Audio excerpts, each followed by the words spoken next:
अस्सलाम वालेकुम। खैरियत से हैं सब। एक बार बता दें कि आप लोग को वॉइस, वीडियो और स्क्रीन शेयर परफेक्ट।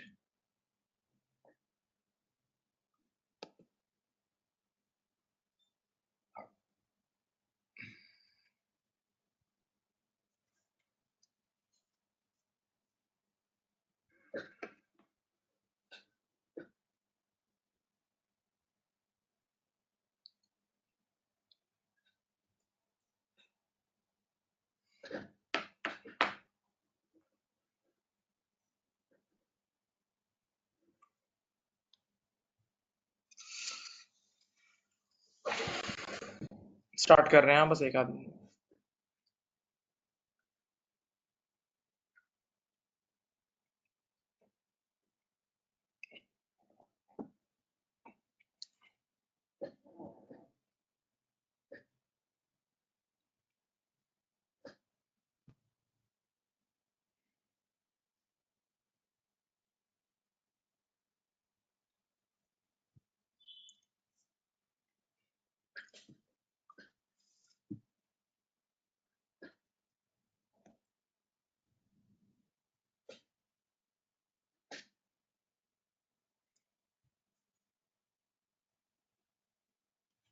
चलो जी, बिस्मिल्लाहिर्रहमानिर्रहीम। एक स्टैंडर्ड हमने पास्ट में बीच में नहीं किया था, वो मैं अब करा रहा हूँ। इवन स्टिल हमारा कंसोलिडेशन भी चल रहा है, लेकिन एक स्टैंडर्ड बीच में करा रहा हूँ। ये बड़ा स्टैंडर्ड है, नया नया स्टैंडर्ड है ये, और करीब 2-3 साल पहले से हमारे कोर्स का पार्ट है ये। ठीक है। अब IFRS 15 revenue from customer contracts. अब प्यारे बच्चों, पास्ट में जो रेवेन्यू का स्टैंडर्ड था ना, वो IS 18 था। तो इस स्टैंडर्ड ने आके ये दो स्टैंडर्ड रिप्लेस कर दिए हैं। इस स्टैंडर्ड ने आके इन दो स्टैंडर्ड्स को रिप्लेस कर दिया है। एक IS 18 को रिप्लेस कर दिया और एक IS 11 कंस्ट्रक्शन कॉन्ट्रैक्ट को रिप्लेस कर दिया है। ठीक है, राइट। अच्छा, आप लोग ये सब जानते हैं कि रेवेन्यू किसी भी इदारे की इनकम स्टेटमेंट की जान है। तो अगर रेवेन्यू गलत बुक किया जाए, गलत टाइम पे बुक किया जाए, गलत अमाउंट पे बुक करा जाए, गलत मेजर किया जाए, तो इन सबसे अल्टीमेटली आपके नेट प्रॉफिट पे इम्पैक्ट आ जाता है। नेट प्रॉफिट पे इम्पैक्ट आ गया तो EPS पे इम्पैक्ट आ गया, तो पूरी कंपनी की ओवरऑल परफॉर्मेंस चेंज हो जाएगी और गलत पिक्चर रिपोर्ट हो जाएगी। ठीक है। और पास्ट में ऐसा हुआ भी बहुत बार कि दुनिया में जितने बड़े बड़े स्कैंडल्स हुए ना फाइनेंस के, वो मेजर स्कैंडल्स ही रेवेन्यू के ऊपर हुए। जो बड़े बड़े मार्ट्स और बड़े बड़े टेस्को वगैरह, जिसने भी बड़े बड़े रिसेंट स्कैंडल्स भी हुए हैं, वो सब रेवेन्यू बुकिंग के ऊपर ही हुए हैं, रेवेन्यू बुकिंग के ऊपर ही हुए हैं। तभी स्टैंडर्ड बोर्ड इस पर बड़ी नजर रखता है कि यार इसमें कोई गलती ना हो, इसके अंदर कोई बेईमानी ना हो। ठीक है। तो पुराने स्टैंडर्ड्स में बहुत खामियां थी, जिसको इसने रिप्लेस करा। यानी पुराने स्टैंडर्ड्स में चीजें गलत टाइम पे रिकॉर्ड होती थी। यानी एक रेवेन्यू जो बाद में बुक होना चाहिए था, वो पहले बुक हो रहा था, तो इसने करेक्ट कराया। या कुछ रेवेन्यू जो पहले बुक होने चाहिए थे, वो बाद में बुक हो रहे थे, वो इसने करेक्ट कराया। मैं अंदर बताऊंगा आप लोगों को ये। ठीक है। इसी तरह एक रेवेन्यू किस अमाउंट पर मेजर होना चाहिए था, उस अमाउंट पर मेजर नहीं हो रहा था। यानी जहां प्रेजेंट वैल्यू निकालने की जरूरत थी, वहां ये लोग प्रेजेंट वैल्यू नहीं निकाल रहे थे। तो ऐसे बहुत सारे मामला थे जिसको इस स्टैंडर्ड ने आकर एड्रेस किया। सही है। फिर इस स्टैंडर्ड ने आकर एक 5 स्टेजेस अप्रोच बयान कर दी। इस स्टैंडर्ड ने आके एक 5 स्टेजेस अप्रोच बयान कर दी। ठीक है। ये 5 स्टेजेस के थ्रू उसने कहा रेवेन्यू बुक होगा। देखो 5 स्टेजेस मैंने आपके सामने स्क्रीन पे लिखे हुए हैं। 5 स्टेजेस आपके सामने स्क्रीन पर लिखे हुए हैं, नजर आ रहे हैं? ये देखो, stage number 1 identification of contract, फिर सेकंड स्टेज है, थर्ड, फोर्थ, फिफ्थ, सारे स्टेजेस पे बात होगी आहिस्ता आहिस्ता। तो मैं बिस्मिल्लाह करता हूँ। स्टेज नंबर 1 से पहले, पहला स्टेज, सबसे पहले ऑडिटर ये चेक करेगा आइडेंटिफिकेशन ऑफ कॉन्ट्रैक्ट। यानी अब इस नए स्टैंडर्ड ने रेवेन्यू को डिपेंड कर दिया कॉन्ट्रैक्ट पे। यानी अगर कॉन्ट्रैक्ट है तभी आप रेवेन्यू बुक कर सकते हो, वरना नहीं कर सकते। कॉन्ट्रैक्ट है तो रेवेन्यू बुक कर सकते हो, वरना नहीं कर सकते। अब आइडेंट कॉन्ट्रैक्ट कैसे पता लगेगा कि वैलिड है या नहीं? ये देखो सारे पॉइंट्स हैं। नंबर आइडेंटिफिक, ये पहला स्टेज है, देखो स्टेज 1 आइडेंटिफिकेशन ऑफ कॉन्ट्रैक्ट। तो कॉन्ट्रैक्ट सही वो होता है जिसके टर्म्स प्रॉपर्ली डिफाइंड हो, जिसके टर्म्स प्रॉपर्ली डिफाइंड हो, बोथ पार्टीज अवेयर हो, यानी उसमें मुबहम चीजें नहीं हो, वेग चीजें नहीं हो, क्लियरली डिफाइंड चीजें हो। सही है। फिर कॉन्ट्रैक्ट वो होता है जो लीगली इन्फोर्सेबल हो, कॉन्ट्रैक्ट वो होता है जो लीगली इन्फोर्सेबल हो, सही है। ये कॉन्ट्रैक्ट इम्प्लाइड भी हो सकता है, इम्प्लाइड भी हो सकता है। जैसे आप लोगों ने लॉ में पढ़ा हुआ है कि एक तो होता है रिटन कॉन्ट्रैक्ट, एक ओरल कॉन्ट्रैक्ट और इम्प्लाइड कॉन्ट्रैक्ट भी होता है। जैसे अगर मैं एक बंदे से हमेशा माल खरीदता हूँ, तो अब मैं 10 साल से माल खरीद रहा हूँ, अब मैं उसकी दुकान पे जाके चीज उठा के यूं उसका इशारा भी करूंगा ना और लेके निकल जाऊंगा, तो इसका मतलब माल बिक गया, क्योंकि हमारी बीच की अंडरस्टैंडिंग ही ऐसी है। तो इम्प्लाइड कॉन्ट्रैक्ट्स भी होते हैं, आपने लॉ में पढ़े हैं, ठीक है। तो आइडेंटिफिकेशन ऑफ कॉन्ट्रैक्ट के फर्स्ट पॉइंट में क्या, टर्म्स डिफाइंड हो, दोनों पार्टीज अवेयर हो, कोई मुबहम वेग चीजें ना हो, ठीक है। फिर लीगली इन्फोर्सेबल हो, बीच वाला point, it may be written और इम्प्लाइड कॉन्ट्रैक्ट, सही। अच्छा, एक और बड़ा इसमें इंपॉर्टेंट पॉइंट है, ये उस दिन भी मैं एक सवाल करा रहा था, मर्च अशांति, यस अशांति, तो उसमें एक पॉइंट आया था, probable chances of economic benefit, probable chances of economic benefit, probable chances of economic benefit, ये एक पॉइंट आया था, probable chances of economic benefit. ये क्या था, सुनो, यानी तवज्जो, जिस दिन आप ये चीज चेक की जा रही हो कॉन्ट्रैक्ट वैलिड है या नहीं, उस दिन ये भी देखा जाएगा कि वाकई इस कॉन्ट्रैक्ट से मिलने वाला इकोनॉमिक बेनिफिट प्रोबेबल है या नहीं है। तो आप इसको कैसे चेक करेंगे, इसके लिए सामने वाले की परफॉर्म फाइनेंशियल पोजीशन देखेंगे। तो याद करो उस दिन जो मैं अशांति का सवाल आप लोगों को करा रहा था, तो उसमें हमने एक चीज पढ़ी थी कि हमने कस्टमर को जब गुड्स डिलीवर की ना, उससे पहले पहले कस्टमर तबाह हो चुका था। हमने कस्टमर को जब गुड्स डिलीवर की, उससे पहले पहले कस्टमर तबाह हो चुका था। तो अब मैं एक तबाहशुदा आदमी को माल बेच रहा हूँ, तो रिकवरी के चांसेस तो नहीं होंगे ना, प्रोबेबल चांसेस तो नहीं होंगे ना। तो ऐसी सूरत हाल पे फिर ये कॉन्ट्रैक्ट ही नहीं हुआ, ये कॉन्ट्रैक्ट ही वैलिड नहीं है, तो अब यहाँ रेवेन्यू बुक नहीं कर सकते, सही है। तो ये सारी चीजें देखी जाएंगी आइडेंटिफिकेशन ऑफ कॉन्ट्रैक्ट में, कि टर्म्स डिफाइंड हो, लीगल राइट्स हो, लीगली इन्फोर्सेबल हो, रिटन हो या इम्प्लाइड हो, और finally probable chances of economic benefit हो, probable chances of economic benefit हो, और उसके लिए सामने वाले की फाइनेंशियल पोजीशन लाजमी देखनी होगी, ओके। देन सेकंड स्टेज क्या है, ये बड़ा स्टेज है, बहुत बड़ा स्टेज है, बहुत ठीक ठाक टाइम लेगा ये। सेकंड स्टेज क्या है, देखो यहां से यहाँ, ये रहा second stage, please, stage 2, identification of performance obligation, identification of performance obligation, मेरी तरफ देखें, इसमें ये बात बताई जाएगी कि क्या ये कॉन्ट्रैक्ट पूरा एक सिंगल जिम्मेदारी है, तवज्जो बहुत जान लगानी है, क्या ये कॉन्ट्रैक्ट पूरा सिंगल जिम्मेदारी है या इस कॉन्ट्रैक्ट में डिफरेंट जिम्मेदारियां हैं। मैं फिर बोलता हूं, क्या ये कॉन्ट्रैक्ट पूरा एक सिंगल जिम्मेदारी है या इस कॉन्ट्रैक्ट में डिफरेंट रिस्पॉन्सिबिलिटीज, डिफरेंट जिम्मेदारियां हैं। सुनो, तो कई कॉन्ट्रैक्ट्स ऐसे होते हैं जिसमें separate performance, different performance obligation होती है। अभी इसकी इंग्लिश मत पढ़ो, इंग्लिश छोड़ दो। अब देखो, ये मैंने आपके सामने कुछ मिसालें लिखी हैं, teaching plus books, teaching plus books, teaching plus books, ये दोनों सेपरेट परफॉर्मेंस ऑब्लिगेशन है।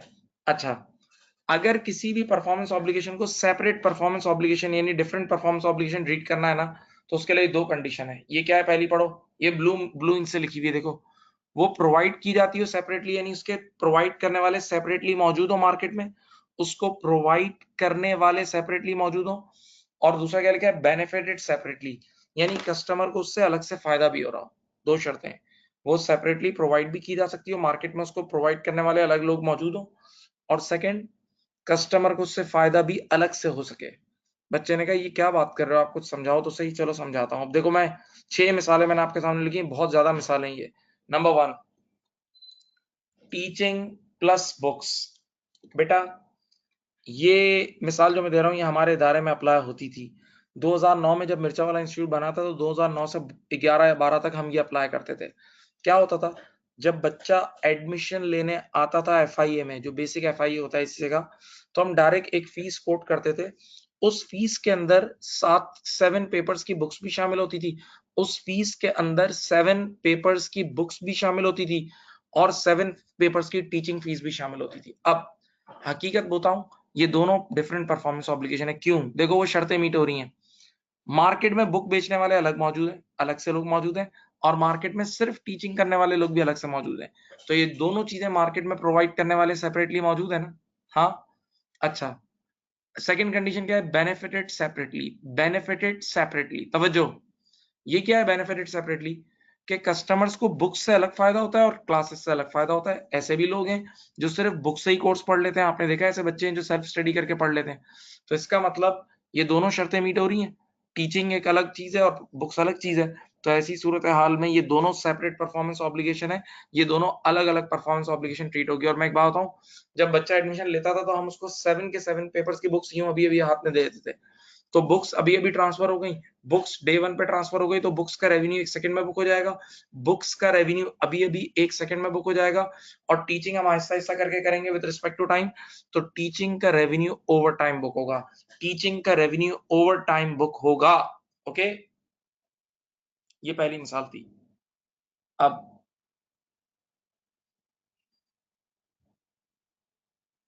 Number 2, generator plus maintenance, generator plus maintenance. तवज्जो, ये जिन्होंने F7 पढ़ा हुआ है, F7 के पास्ट पेपर में फाइनल अकाउंट में इसकी मिसाल मौजूद है। सब नहीं F7 पढ़ा हुआ इतना, तो F7 के फाइनल अकाउंट में देखो, सुनो बेटा, हमारी एक कंपनी है, वो जनरेटर बेचती है, और जब जनरेटर बेच रही होती है ना, तो कस्टमर से बेचते वक्त 20,000 रुपए ऊपर ले लेती है। जब हम जनरेटर बेच रहे होते हैं तो जनरेटर बेचते वक्त 20,000 रुपए ऊपर ले लेते हैं और उनको बोलते हैं कि अगले 3 साल तक की मेंटेनेंस सर्विस भी हम आपको देंगे। तो इसका मतलब अब हम दो चीजें प्रोवाइड कर रहे हैं, एक जनरेटर दे रहे हैं, एक जनरेटर दे रहे हैं, और एक हम मेंटेनेंस सर्विस दे रहे हैं। अब सर इस पे दोनों कंडीशन मीट होती है? हाँ बिल्कुल होती है। देखें, प्रोवाइडेड सेपरेटली, बेनिफिटेड सेपरेटली। बिल्कुल बेटा, मार्केट में जनरेटर बेचने वाले अलग लोग भी मौजूद हैं और मार्केट में मेंटेनेंस सर्विस देने वाले भी अलग लोग मौजूद हैं। तो प्रोवाइडेड सेपरेटली भी है और बेनिफिटेड सेपरेटली। बिल्कुल, जनरेटर से अलग फायदा होगा कस्टमर को और मेंटेनेंस सर्विस से उसको अलग बेनिफिट होगा, ये दोनों सेपरेट चीजें। तो बेटा ये दोनों सेपरेट परफॉर्मेंस ऑब्लिगेशन। और अब होगा क्या बताऊं, जनरेटर मैंने डे 1 पे उनको दे दिया है, जनरेटर मैंने अपने कस्टमर को डे 1 पे उसका कंट्रोल ट्रांसफर कर दिया है। तो जब डे 1 पर मैंने जनरेटर का कंट्रोल ट्रांसफर कर दिया है, तो जनरेटर का रेवेन्यू तो डे 1 पे बुक होगा, जनरेटर का रेवेन्यू तो डे 1 पे बुक होगा, लेकिन मेंटेनेंस सर्विस तो मैं विद रिस्पेक्ट टू टाइम दूंगा ना, मेंटेनेंस सर्विस तो मैं विद रिस्पेक्ट टू टाइम दूंगा ना। तो मेंटेनेंस सर्विस का रेवेन्यू ओवर टाइम बुक होगा, मेंटेनेंस सर्विस का रेवेन्यू ओवर टाइम बुक होगा। ओके, सही।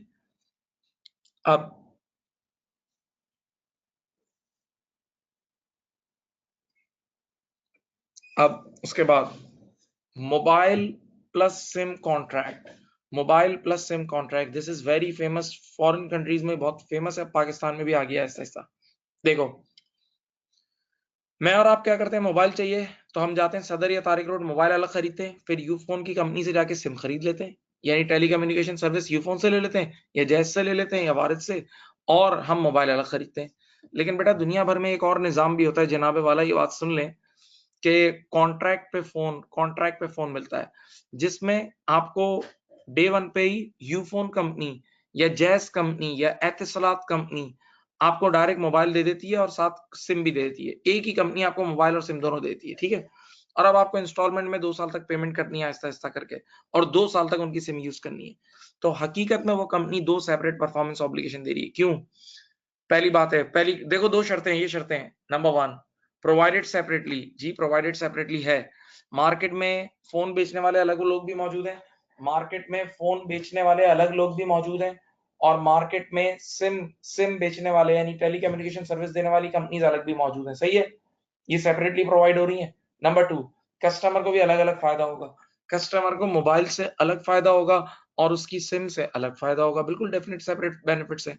तो बेटा ये दोनों भी सेपरेट परफॉर्मेंस ऑब्लिगेशन है। और अब इसका रेवेन्यू कैसे बुक होगा, सुनो तवज्जो। मोबाइल फोन डे 1 पे ही वो कंपनी आपको दे रही है, मोबाइल फोन अभी अभी आपके हाथ में दे रही है, तो मोबाइल फोन का कंट्रोल, मोबाइल फोन का कंट्रोल डे 1 पे ही ट्रांसफर हो गया, सेल फोन का कंट्रोल डे 1 पे ही ट्रांसफर हो गया। तो वो सेल फोन का रेवेन्यू अभी के अभी बुक करेगी, और जो सर्विस दे रही है सिम की, वो 2 साल तक देगी, सिम की सर्विस वो आपको 2 साल तक देगी, तो उसका रेवेन्यू ओवर टाइम बुक होगा, उसका रेवेन्यू ओवर टाइम बुक होगा।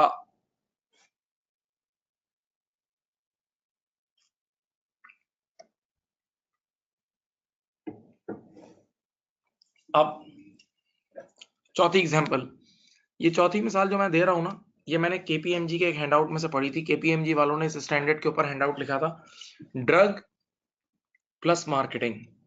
मेरी तरफ देखें बेटा, मैं एक साइंटिस्ट था और मैं दिन रात बैठ के इल्म हासिल करता था, घर में बैठ के पढ़ता रहता था। अचानक से मैंने कैंसर की बीमारी का इलाज ढूंढ लिया। कैंसर की बीमारी का इलाज का फॉर्मूला बेटा मैंने बना लिया, ठीक है। अब मेरी बात सुनो। अब क्या हुआ, मैं गया और मैं ग्लैक्सोस्मिथक्लाइन को जाके बोला, मैंने कहा ये फॉर्मूला मैं आपको दे रहा हूँ और आप ये प्रोडक्ट लॉन्च करें और करोड़ों अरबों रुपए कमाए, लेकिन मुझे रॉयल्टी दे देना, जितने पीसेस बिके उस पर रॉयल्टी दे देना। तो उसने कहा सही है, आपको पेटेंट रॉयल्टी मिल जाएगी जो आपने ड्रग का फॉर्मूला बनाया। अब साथ साथ मैंने ग्लैक्सोस्मिथक्लाइन को बोला कि यार जब ये ड्रग मैंने बनाई है तो मैं जानता हूँ इसकी मार्केटिंग कैसे करनी है, तो इसका मार्केटिंग डिपार्टमेंट भी मुझे दे दे, मैं खुद मार्केटिंग करूंगा इसकी, सही है। तो अब मैं ग्लैक्सोस्मिथक्लाइन को दो सर्विसेज दे रहा हूँ, एक मैंने ड्रग का फॉर्मूला दिया है, एक मैंने ड्रग का फॉर्मूला दिया है, और दूसरा मैं मार्केटिंग सर्विसेज भी दे रहा हूँ, मैं मार्केटिंग सर्विसेज भी दे रहा हूँ। अब मेरे प्यारे बच्चों एक बात सुनो, ये दोनों चीजें मार्केट में अलग अलग लोग प्रोवाइड करते हैं, बिल्कुल। साइंटिस्ट अलग से ड्रग का फॉर्मूला देने वाले मौजूद हैं और मार्केटिंग सर्विसेज देने वाली मार्केटिंग कंपनीज मौजूद हैं। तो यस, प्रोवाइडेड सेपरेटली हो रहा है और बेनिफिटेड सेपरेटली भी हो रहा है। कंपनी को फॉर्मूले से अलग फायदा होगा और कंपनी को मार्केटिंग से सेपरेट बेनिफिट होगा। हाँ, तो बेटा इन दोनों का ये दोनों भी सेपरेट परफॉर्मेंस ऑब्लिगेशन है। ये दोनों भी क्या है, सेपरेट परफॉर्मेंस ऑब्लिगेशन है, सही है। ओके, पॉइंट नंबर 5 जो है ना, ये सिर्फ मैं हल्का सा भी रीड कर रहा हूँ क्योंकि इसकी तफसील मैं नीचे डबल एंट्रीज के साथ पढ़ाऊंगा। ये क्या है, कार्स प्लस वारंटी। बेटा अगर आप लोग को आजकल के दौर के बारे में पता हो, और आप लोग को पता होगा लाजमी कि आजकल अगर आप जाके होंडा या करोला जाके नहीं खरीदे ना 0 मीटर, तो वो आपको बोलते हैं कि यार ये गाड़ी तो 30 लाख की है, लेकिन अगर लाख रुपए ऊपर दे रहे हो ना तो हम आपकी वारंटी 5 साल की कर देते हैं। 30 लाख की गाड़ी की स्टैंडर्ड वारंटी कुछ 1 साल होती है या कुछ किलोमीटर होती है, ठीक है, स्टैंडर्ड वारंटी।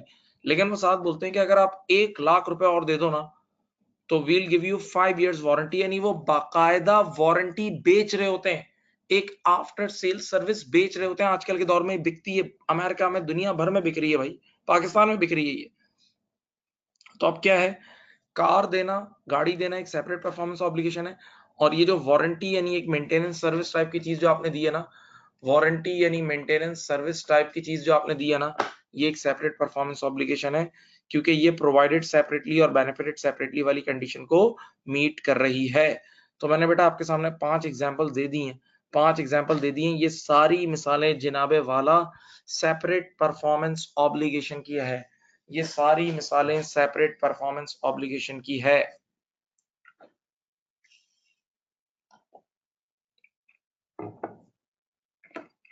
ठीक है, एक मिनट ठहरे।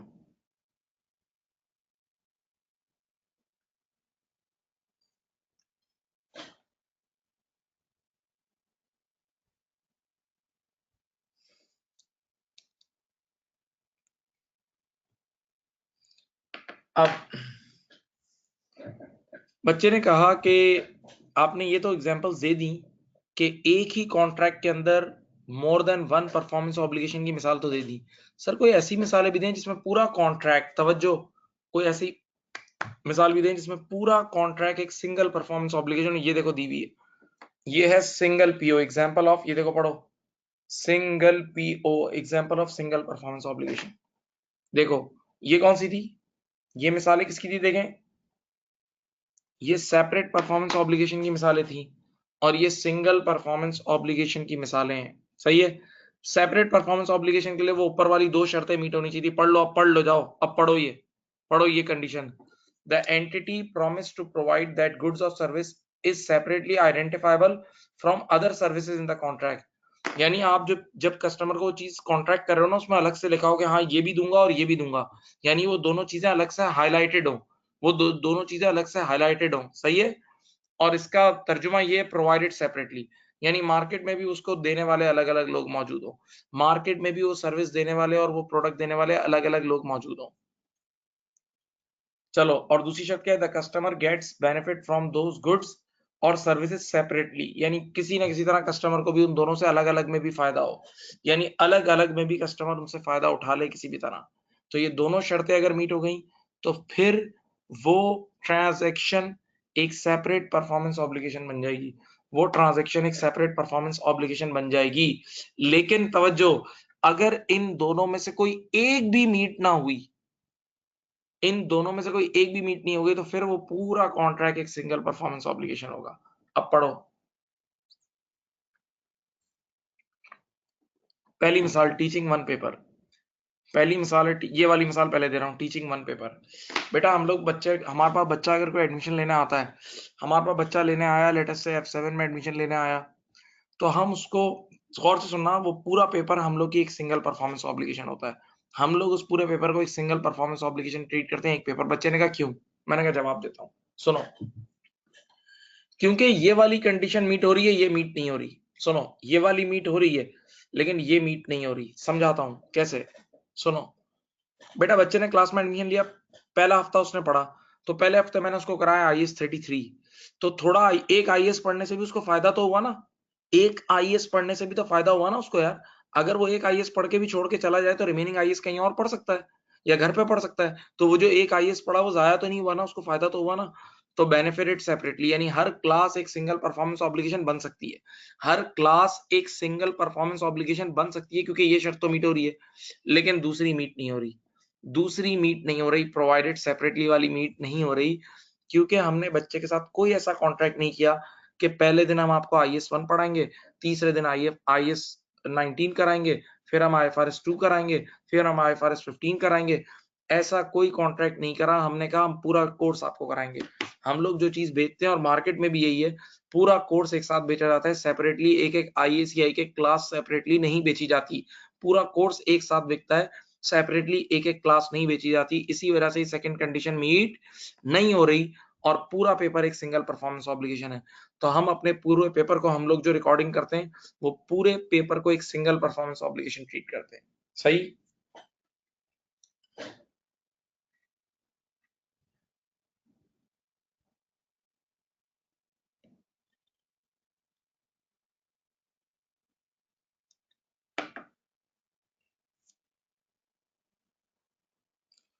Number 2 example, construction of a bungalow. Construction of a bungalow, बेटा मैं आज किसी को कंस्ट्रक्शन सर्विस दे रहा हूं, मैं उसको पूरा बैंगलो बना के दे रहा हूं।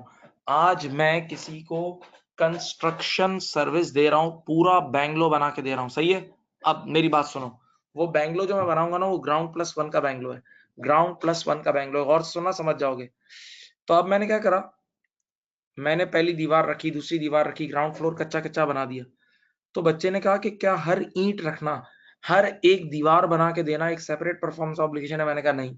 हर ईंट रखना, हर दीवार बना के देना क्या सेपरेट परफॉर्मेंस ऑब्लिगेशन है? मैंने कहा नहीं। मैंने कहा पूरा घर एक सिंगल परफॉर्मेंस ऑब्लिगेशन है। बच्चे ने कहा क्यों? मैंने कहा देखो, पहली शर्त तो मीट हो रही है कि अगर मैं एक एक दीवार भी बनाऊं और मैं सिर्फ आधा घर बना दूं कच्चा कच्चा, मैं आधा घर बना दूं कच्चा कच्चा, और मेरा कस्टमर मुझे लात मार के निकाल दे, तो रिमेनिंग आधा घर वो किसी और से बना सकता है, रिमेनिंग आधा घर वो किसी और से बना सकता है।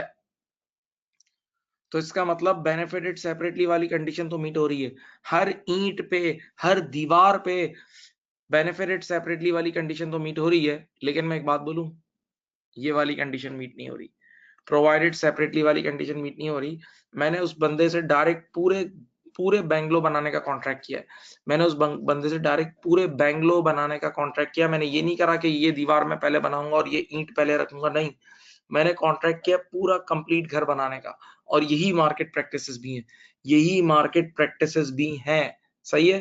तो ऐसी सूरत हाल में पूरा कॉन्ट्रैक्ट एक सिंगल परफॉर्मेंस ऑब्लिगेशन है। और आप लोगों में से जिन्होंने F7 पढ़ा हुआ है, उनको कंस्ट्रक्शन की अकाउंटिंग में पता है ना, पूरा जो कंस्ट्रक्शन कर रहे होते हैं, कंस्ट्रक्शन की अकाउंटिंग, उसमें पूरे को सिंगल परफॉर्मेंस ऑब्लिगेशन ट्रीट करते हैं, कंप्लीट को सिंगल परफॉर्मेंस ऑब्लिगेशन ट्रीट करते हैं। तो बेटा देखो, अब मैं स्टेज 2 एक बार फिर बता रहा हूं, आप कान खोलो और सुनो। स्टेज 2 में हमें ये देखना है कि ये कॉन्ट्रैक्ट, क्या पूरा कॉन्ट्रैक्ट एक सिंगल परफॉर्मेंस ऑब्लिगेशन है, या इस कॉन्ट्रैक्ट में डिफरेंट परफॉर्मेंस ऑब्लिगेशन है। इस कॉन्ट्रैक्ट में डिफरेंट परफॉर्मेंस बहुत सारी ऑब्लिगेशन हैं, या एक पूरा कॉन्ट्रैक्ट एक सिंगल है। तो सिंगल परफॉर्मेंस ऑब्लिगेशन की ये दो मिसालें दी हैं, सिंगल परफॉर्मेंस ऑब्लिगेशन की ये दो मिसालें दी हैं, और सेपरेट परफॉर्मेंस ऑब्लिगेशन की ये काफी सारी नीचे मिसालें दे दी हैं मैंने, ठीक है। अब मैं खामोश हूं फिर एक मिनट।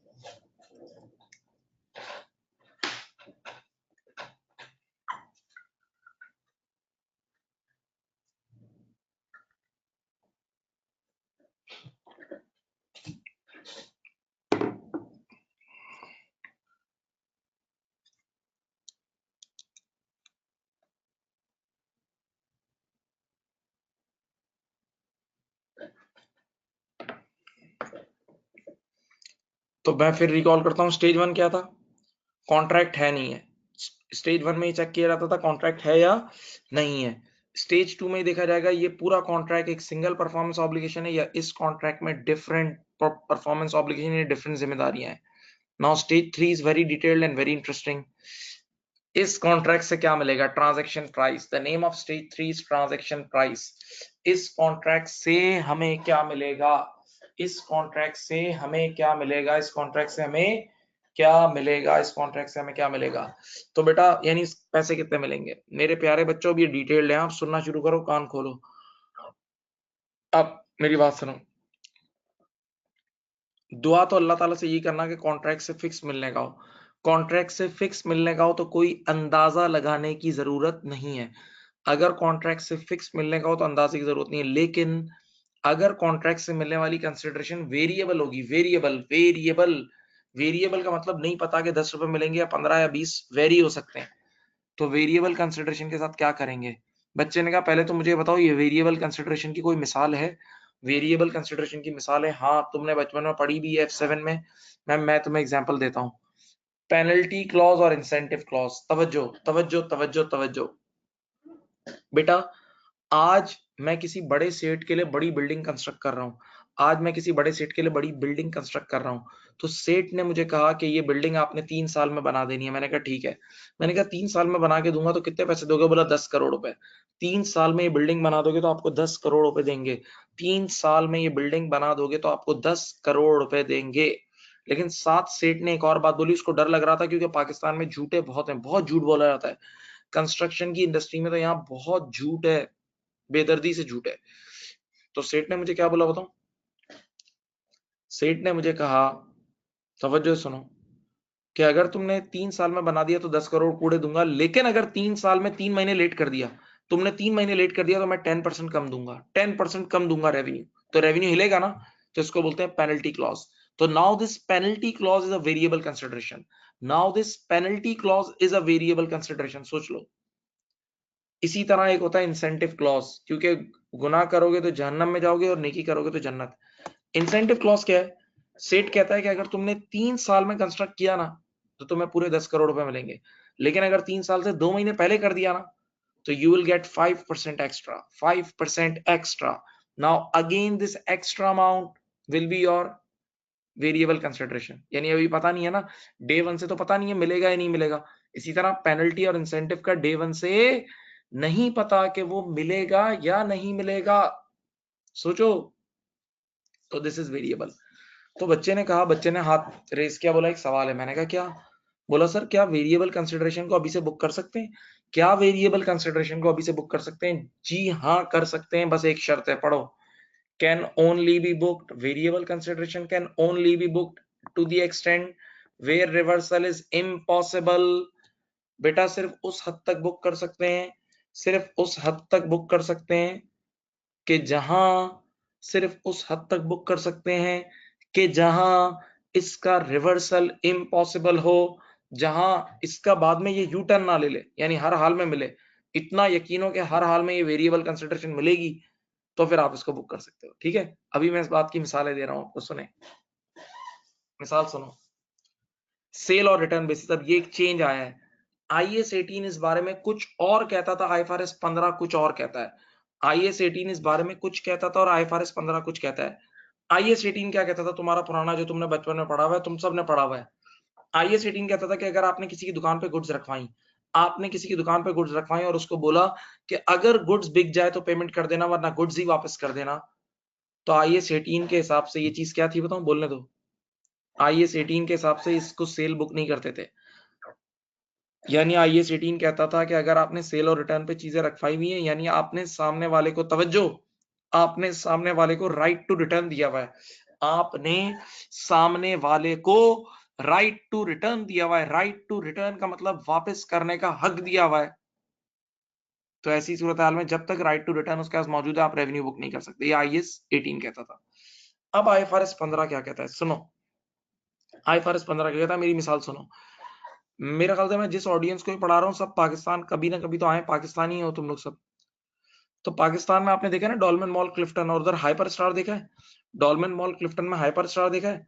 तो जरा एक बात सोचो, मैं अगर आप में से पूछूं कि कौन हाइपर स्टार नहीं गया, तो आप बोलोगे हम सब गए। हाइपर स्टार तो हम सब गए हैं, यानी कराची का हर बच्चा बच्चा जा चुका है, इतनी इतनी मशहूर जगह है वो।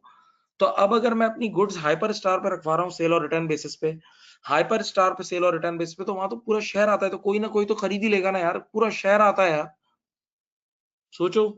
तो इसका मतलब ये हुआ कि बेटा सुनना, नया स्टैंडर्ड बोलता है कि अब अगर आप आज के बाद आप सेल और रिटर्न बेसिस पे गुड्स रखवाओगे ना, आज के बाद अगर आप सेल और रिटर्न बेसिस पे गुड्स रखवाओगे ना, मेरी बात सुनो,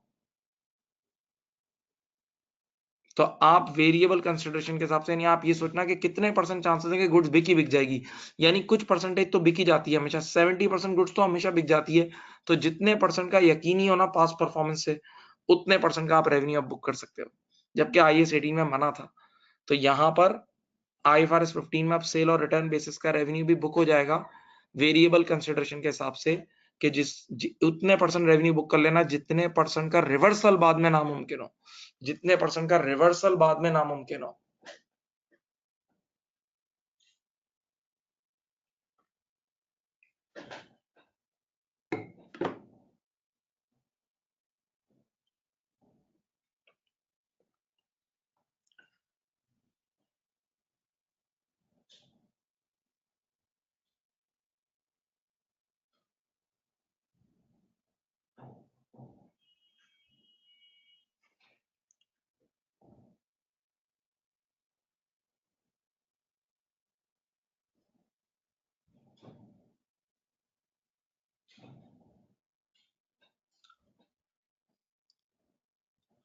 एक सवाल आया है कि भाई अगर कोई नया बिजनेस हो, आपकी कोई पास्ट प्रैक्टिसेस ना हो, तो फिर यहाँ पर ऑडिटर बहुत सख्ती करेगा। बिल्कुल सही बात है। अगर बिल्कुल नया बिजनेस हो और आपका इस सेल और रिटर्न में कोई पास्ट एक्सपीरियंस ही ना हो, तो अब यहाँ पर आपको मार्केट प्रैक्टिसेस भी देखनी होंगी कि मार्केट के लोगों का माल कितने अरसे में बिक जाता है, एवरेजेस देखनी होंगी, और उस हिसाब से वो अलाउ करेगा। लेकिन हाँ, डेफिनेटली एक होती है मेरी अपनी खुद की पास्ट प्रैक्टिस, एक होती है मेरी अपनी खुद की पास्ट प्रैक्टिस, और एक है मैं मार्केट का डेटा उठा रहा हूँ, दोनों में फर्क होगा। तो यहाँ ऑडिटर सख्ती ज्यादा करेगा, जो जिस बच्चे ने भी सवाल किया है। ठीक है, राइट। अब एक और सवाल भी आया है कि सर आपने तो हाइपर स्टार की एग्जांपल बना के दे दी है, मैंने तो अपनी हाइपर स्टार की एक मिसाल दी है। एग्जामिनर आपको उसकी परसेंटेज देगा कि भाई इतने परसेंट, यानी अगर 1 करोड़ रुपए की सेल हुई है ना, तो उसमें से 1 करोड़ रुपए की गुड्स रखवाइए, तो वो बोलेगा कि 70% गुड्स लाजमी बिक जाती है, हमारा पास्ट एक्सपीरियंस है, यानी 70% में किसी सूरत में वापस नहीं आएंगी। तो आप 70% तक का रेवेन्यू अभी बुक कर लोगे, और कॉस्ट ऑफ सेल्स, राइट। अब बच्चे ने अगला हाथ रेस किया। बच्चे ने कहा ये तो बताओ, आपने ये तो बता दिया, गौर से सुनना, वेरिएबल कंसिडरेशन कहाँ बुक हो सकती है, कहाँ नहीं बुक हो सकती, उसका भी एक किस्सा सुनाओ। बड़ा अच्छा किस्सा, मैंने एक रिसर्च एक हैंडआउट में पढ़ा था, केपीएमजी का जो रिसर्च हैंडआउट था, उसमें मैं बताता हूँ आपको। जो एग्जांपल मैंने अभी दी ना, जो एग्जांपल मैंने अभी दी, उसमें तो सेल और रिटर्न बेसिस में तो वेरिएबल कंसिडरेशन के हिसाब से आप बुक कर सकते हो ना। एक ऐसी जगह है जहां नहीं बुक हो सकता।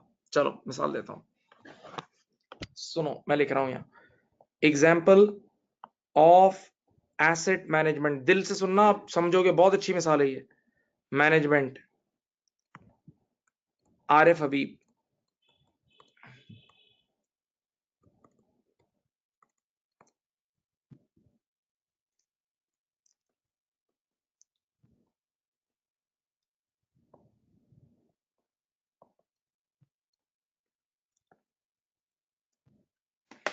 सुनो भाई, मिसाल सुनना, ये कैसी मिसाल है।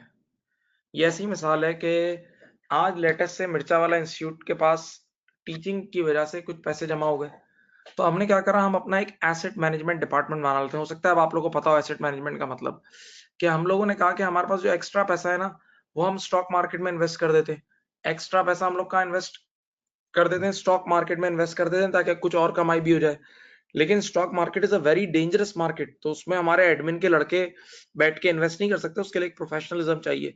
तो हमने क्या करा, अपना एसेट मैनेजमेंट डिपार्टमेंट आरिफ हबीब या एकेडी, किसी बड़े प्रोफेशनल ब्रोकरेज हाउस को आउटसोर्स कर दिया। सही है, आरिफ हबीब वालों को आउटसोर्स कर दिया हमने। ठीक है, हमने उनको बोला कि आप हमारे ये 1 करोड़ रुपए लें, और ये 1 करोड़ रुपए मार्केट में इन्वेस्ट करके हमें कमा के दें। 1 करोड़ रुपए लें और 1 करोड़ रुपए मार्केट में इन्वेस्ट करके हमें कमा के दें, 1 करोड़ रुपए मार्केट में इन्वेस्ट करके हमें कमा के दें। तवज्जो, यहाँ देखें।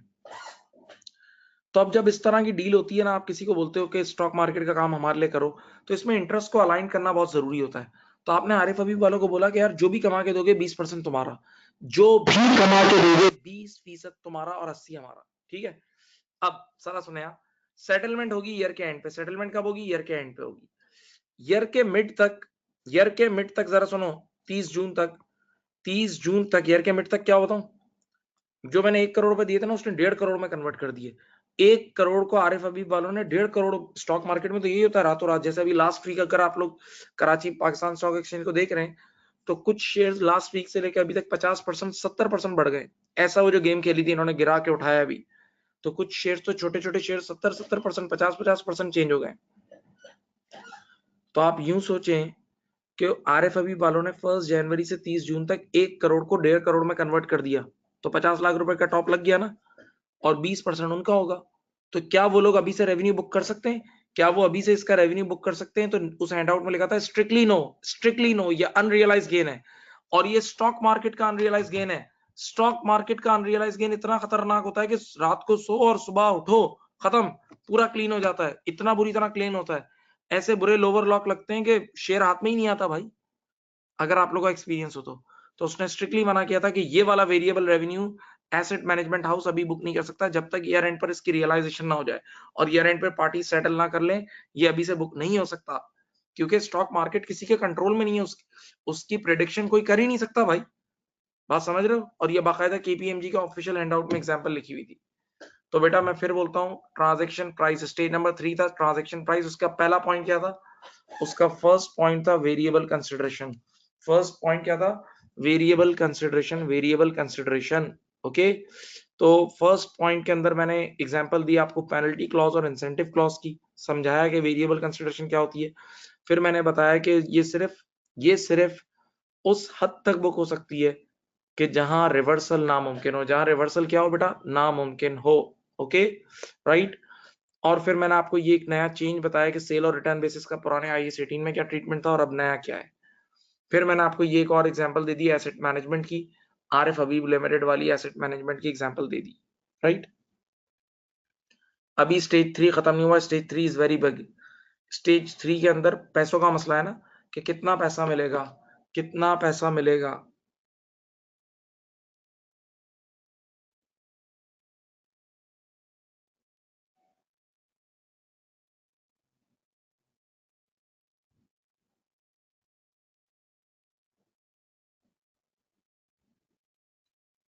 अब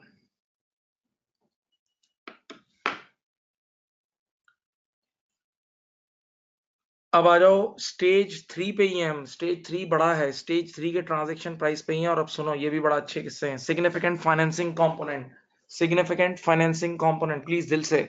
सिग्निफिकेंट फाइनेंसिंग कंपोनेंट का मतलब, जिस दिन गुड्स या सर्विसेज दी जा रही है, पहले मेरी तरफ देखो, जिस दिन गुड्स या सर्विसेज दी जा रही है और जिस दिन उसकी प्राइस आपको मिल रही है, जिस दिन गुड्स या सर्विसेज दी जा रही है और जिस दिन उसकी प्राइस मिल रही है, अगर उसके बीच में बड़ा मटेरियल गैप है, उसके बीच में अगर मटेरियल गैप है, तो आपको डिस्काउंटिंग करनी होगी, डिस्काउंटिंग, प्रेजेंट वैल्यू निकालनी होगी।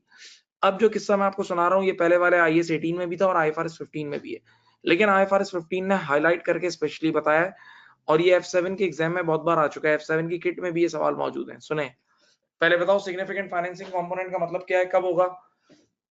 when there is a material difference between time of service, यानी time of service या time of goods providing and time of payment। Two cases हैं इसके। पहला केस शुरू करता हूं, we provide service now and taking payment after 2 years। सुनो बेटा, मेरे पास एक स्टूडेंट आया आज, उसने कहा कि सर मुझे अभी पढ़ा दो, मुझे अभी पढ़ा दो, लेकिन पैसे 2 साल बाद ले लेना। मेरे पास एक स्टूडेंट आया, उसने कहा कि मुझे अभी पढ़ा दो, पैसे 2 साल बाद ले लेना। अच्छा, मेरी अभी फीस चल रही थी 10,000, मेरी अभी फीस चल रही थी 10,000, सामने देखें सब, अभी फीस चल रही थी 10,000 और मार्केट में इंटरेस्ट रेट था 10%। तो मैंने आंखें बंद की, उसने जब बोला ना 2 साल बाद, तो मैंने 10,000 के हिसाब से 2 साल का इंटरेस्ट ऐड किया ना, तो 2 साल बाद 10,000 की वैल्यू बनती थी 12,100। क्या बनती थी? तो मैंने कहा ठीक है बेटा, मैं आपको पढ़ा देता हूँ अभी, लेकिन 2 साल बाद आप मुझे 12,100 देना। 2 साल के बाद आप मुझे देना 12,100, 12,100 देना। 2 साल बाद मुझे 12,100 देना, ठीक है। हाँ, अब स्टैंडर्ड क्या कहता है कि आपने भी पढ़ा है पिछले दिनों, फाइनेंशियल इंस्ट्रूमेंट भी पढ़ा है और F7 भी पढ़ा है और बहुत कुछ पढ़ा है कि हर वो रिसीवेबल या हर वो पेएबल, कान खोलो, हर वो रिसीवेबल या हर वो पेएबल जो 1 साल या उसके बाद वाला हो, हर वो रिसीवेबल या हर वो पेएबल जो 1 साल या उसके बाद वाला हो, उसकी डिस्काउंटिंग होती है। तो इसकी भी आप करोगे डिस्काउंटिंग। क्या करोगे? इसकी प्रेजेंट वैल्यू निकालोगे। सबसे पहले इसकी प्रेजेंट वैल्यू। अब थोड़ा सा मुझ पे यकीन कर लेना कि इसकी प्रेजेंट वैल्यू मैं आपको बता दूं क्या होगी। 12,100 की प्रेजेंट वैल्यू आई 10%, आई कितना है? तो वो होगी 10,000। 2 साल पे अगर आप करोगे ना, करके देख लो, चलो 12,100 की 2 साल पे डिस्काउंटिंग करो, ये आएगी 10,000। कितनी आएगी? 10,000। तो प्रेजेंट वैल्यू आ गई है बेटा कितनी? 10,000।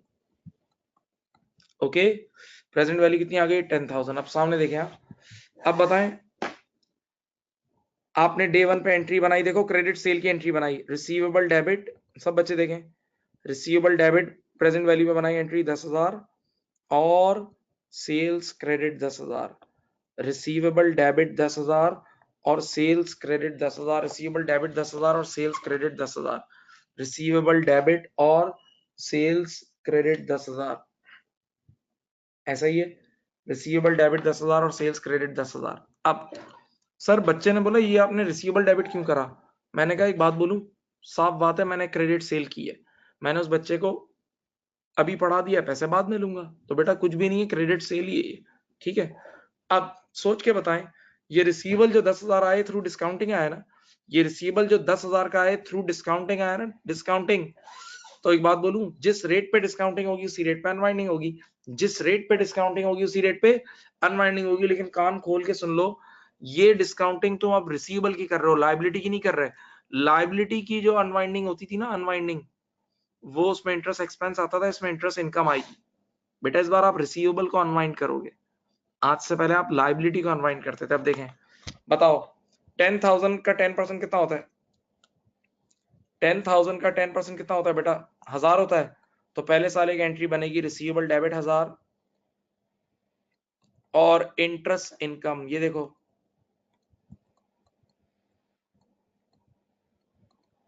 1,000। ओके, अब बताओ आपका रिसीवेबल ऑलरेडी थी 10,000 था, 1,000 से बढ़ा तो कितना हो गया? 11,000 हो गया, ठीक है। अब बताएं सेकेंड ईयर 11,000 का 10% कितना होगा? 11,000 का 10% होगा 1,100, तो ये रिसीवेबल फिर बढ़ जाएगा 1,100 और इंटरेस्ट इनकम क्रेडिट 1,100, सही है। सोच लो 11,000 में 1,100 ऐड होगा तो वही 12,100 आ जाएगा। और बताओ एंड में वो लड़का मुझे 12,100 ही पे करेगा, तो एंड में वो मुझे देगा, ही देखो एंड में वो मुझे पैसे देगा, बैंक डेबिट और रिसीवेबल क्रेडिट 12,100।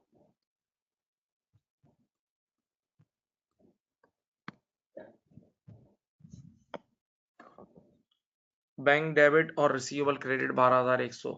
और बेटा ये ट्रीटमेंट बिल्कुल सही, एग्जैक्ट सही ट्रीटमेंट है। क्या मतलब? यानी असल में मैंने उस बंदे को दो चीजें प्रोवाइड की हैं, असल में मैंने उस बंदे को दो चीजें प्रोवाइड की हैं, एक मैंने उसको पढ़ाया और दूसरा मैंने उसको उधार दिया। एक मैंने उसे पढ़ाया, दूसरा मैंने उसको उधार दिया।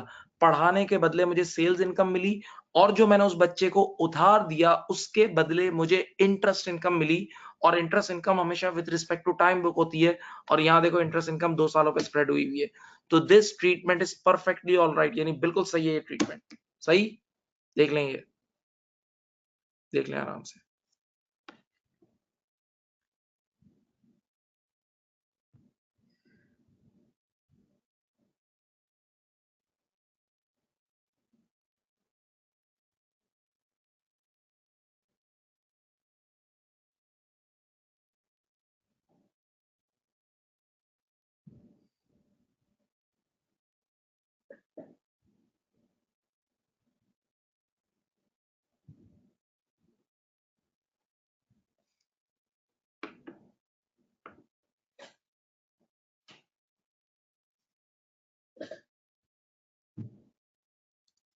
सही। अब इसका जो दूसरा केस है ना, वो आया था एसबीआर में, P2 में आया था, और P2 के करंट इशू में आया था। और ये केपीएमजी का हैंडआउट मुझे आज भी याद है, 2015 में मैंने जब ये नया नया करंट इशू में आई था, और मैंने उसी केपीएमजी के हैंडआउट से कराया था और वो सवाल लग गया था। मैं आपको सवाल भी आपके सामने अभी पेश करता हूँ जो एग्जाम में आया था। पहले मैं अपना सवाल कराता हूँ, फिर आप लोग करेंगे, ठीक है। चलो सेकंड केस, केस 2 क्या है, केस 2 ये रहा। केस 2 ये है, केस 1 क्या था कि पहले पढ़ाया और पेमेंट 2 साल बाद ली। पहले पढ़ाया और पेमेंट 2 साल बाद ली। अब से केस 2 सुनो, इधर तो देखो। एक बच्चा मेरे इंस्टीट्यूट में घूम रहा था। एक बच्चा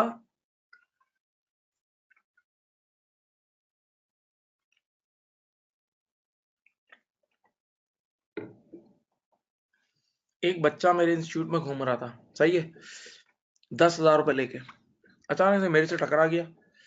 तो मैंने कहा तुम यहाँ क्या कर रहे हो? तो बोला बस आज यार मुझे 10,000 रुपए की बॉन्ड में नाम निकला है, तो मेरे पास 10,000 है, मैं फ्यूचर में पढ़ना चाहता हूँ। तो मैंने उसको बिठा के समझाया। मैंने कहा अभी तो तुम छोटे हो, एसीसी के लिए एलिजिबल नहीं हो, लेकिन तुम 2 साल बाद हो जाओगे। तो मैंने कहा ये जो तुम 10,000 रुपए लेके घूम रहे हो, तुम, मुझे तो लग रहा है तुम खर्च कर दोगे। तो बोला हाँ मेरी खर्च करने की तो आदत है। तो मैंने कहा तुम एक काम कर लो, अभी से मुझे एडवांस दे दो, मैं तुम्हें 2 साल बाद पढ़ा दूंगा। समझाया उसको, सर पे हाथ फेरा उसके।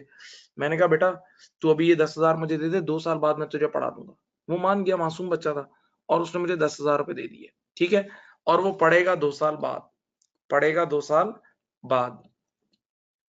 अब न्यू स्टैंडर्ड क्या बोलता है बताऊं? क्या आपने कस्टमर से जो अभी पैसे लिए हैं, हकीकत में उस पैसे को आप यूज करोगे? आपने जो कस्टमर से पैसे लिए उस पैसे को यूज करोगे? तो ये एक लोन है, ये कस्टमर की तरफ से समझ लो एक लोन है।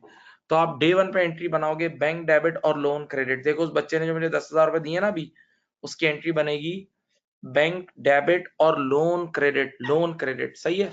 और एक चीज गिवन होगी इंक्रीमेंटल बोरोइंग रेट। ये देखो, ये मैंने अंडरलाइन कर दिया।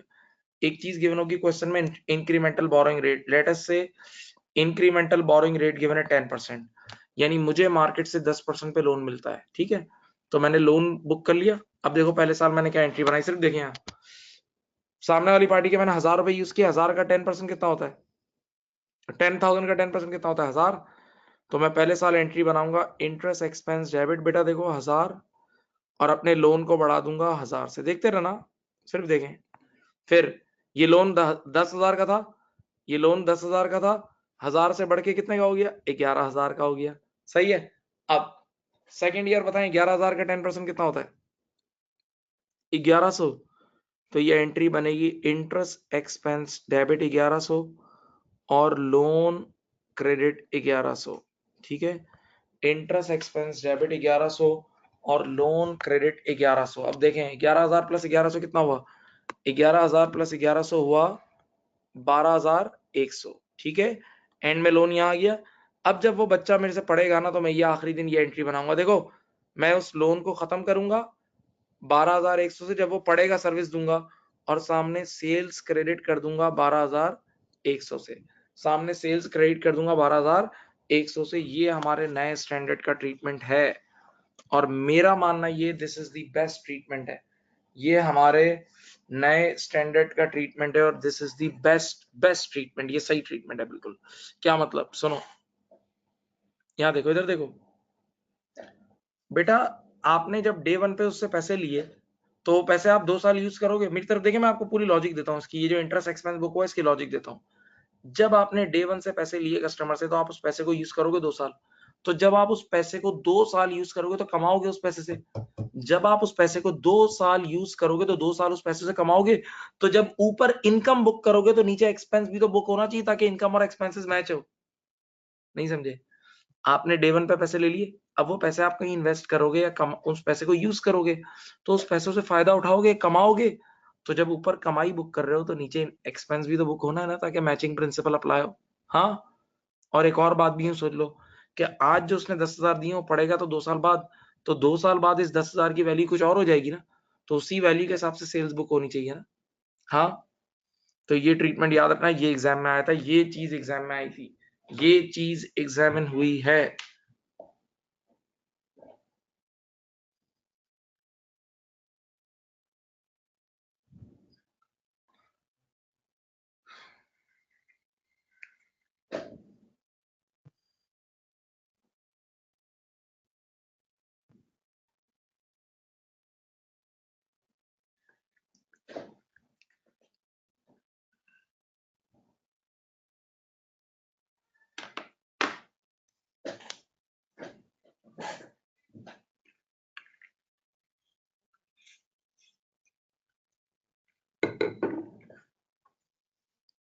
अब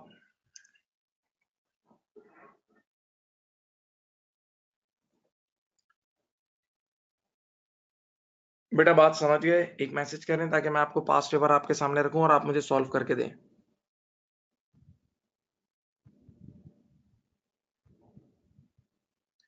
हाँ भाई, ओरिजिनल पहले पैसे 10,000 मिले थे, बिल्कुल बेटा। और वो 10,000 2 साल बाद 12,100 में कन्वर्ट हो गए। सही है, क्योंकि टाइम वैल्यू चेंज होती है ना।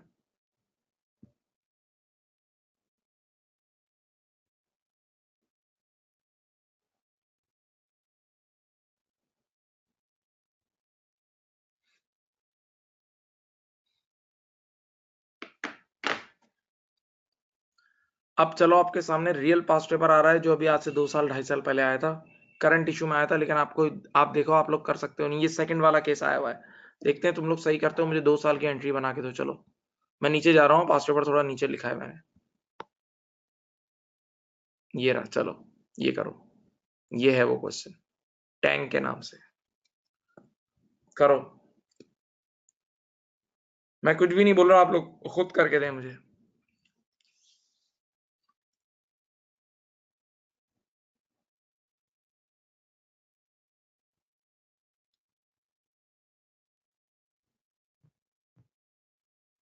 कस्टमर ने आज हमें 1 दिसंबर और 14 को 240 दे दिए, 240 दे दिए। करो, दोनों सालों की एंट्री बनाओ, चलो।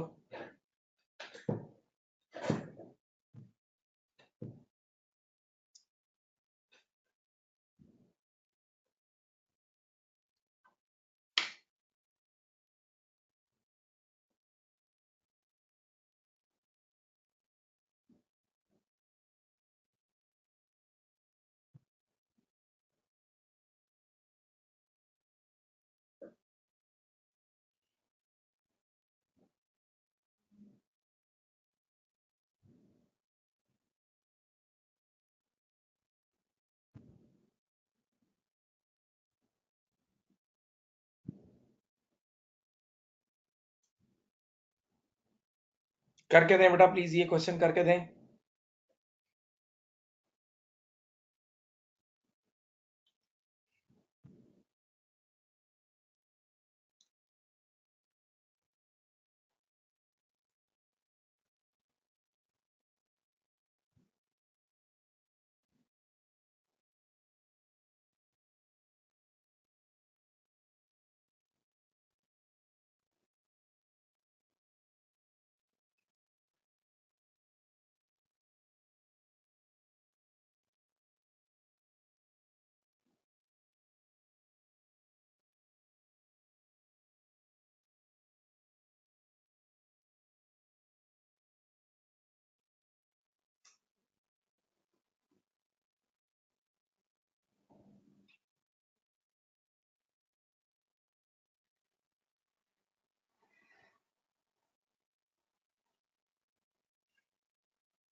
बताओ भाई।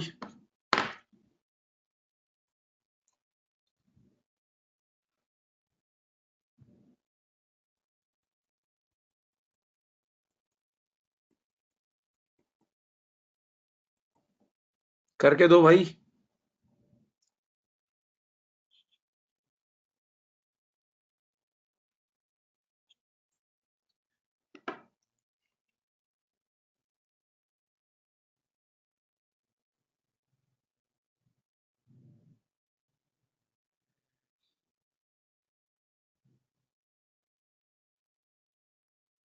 अब मैं करा रहा हूँ, देखो अब मैं करता हूँ बेटा। देखें, Tang enters into contract with the customer to sell an existing printing machine such that the control of the printing machine vests with the customer in 2 years। 2 साल बाद देंगे हम उनको, सही है। The contract has 2 payment options. मैंने customer के सामने 2 बातें बोली हैं। The customer can pay 240,000 when the contract is signed, यानी अभी 240 पे करो, या फिर 3 लाख पे कर दो 2 साल बाद, ठीक है। When the customer gains the interest rate implicit in the contract is 11.8%। काम का नहीं है, काम का कौन सा है। However, tanks incremental borrowing rate, यानी आज अगर मुझे कोई मार्केट से लोन मिलेगा तो 5% पे मिलेगा। द कस्टमर पेड, कस्टमर ने कौन सा ऑप्शन एक्सरसाइज किया, 240,000 वाला अभी पे कर दिया, सही है। तो इसका मतलब ये वही केस हुआ,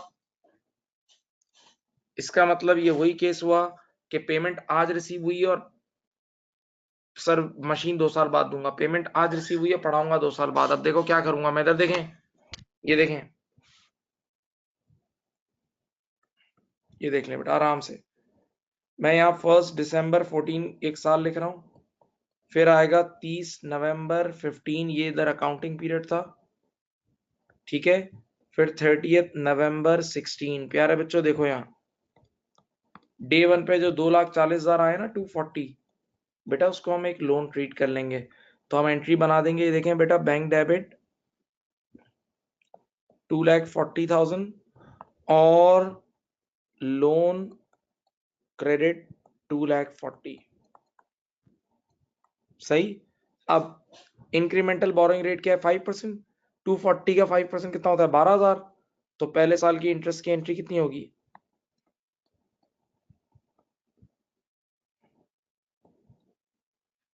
सही है। अब 240 में 12 ऐड करो, कितना होता है, 252। हाँ, अब 252,000 का 5% लें, 252,000 का 5% लें बेटा,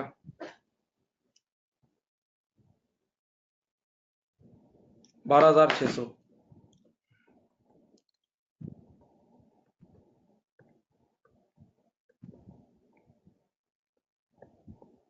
सही। और लोन क्रेडिट 12,600, ठीक है। 252 प्लस 12,600 कितना होता है,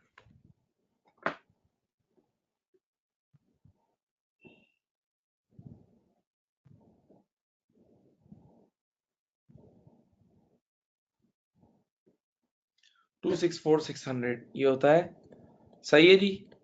अब 2 साल बाद जो है ना, ये इसकी एंट्री बन जाएगी, लोन डेबिट 264,600। और अगर मशीन का काम हम नहीं कर रहे हैं, नहीं हम मशीन, हमारी इन्वेंट्री नहीं है, तो डायरेक्ट मशीन क्रेडिट होगा। और अगर मशीन हमारी इन्वेंट्री है तो सेल्स क्रेडिट हो जाएगी, दैट्स इट।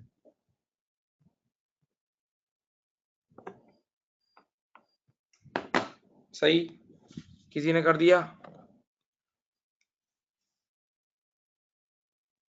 बोलो भाई।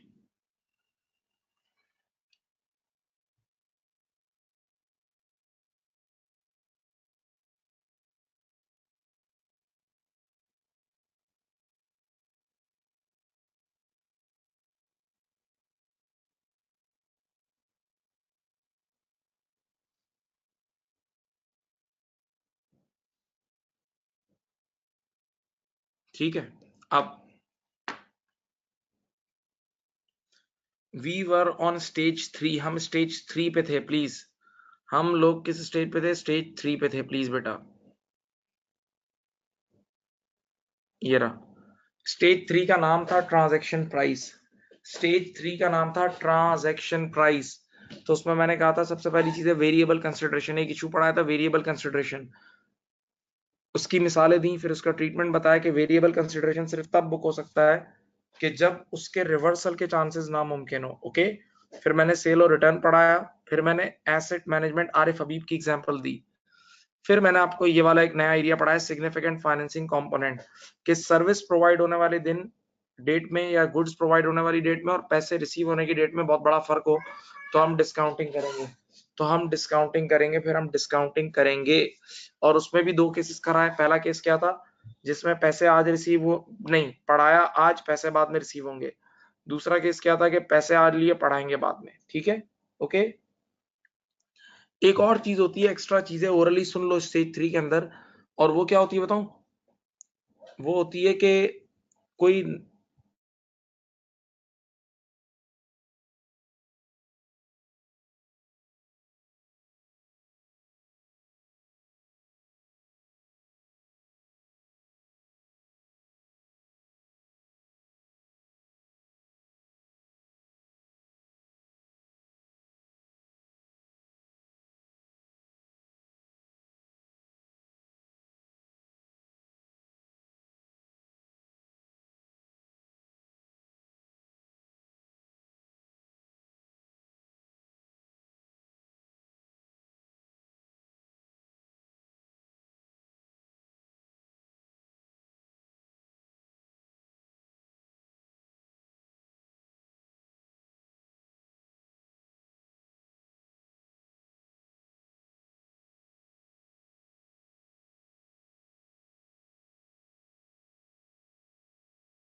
हेलो,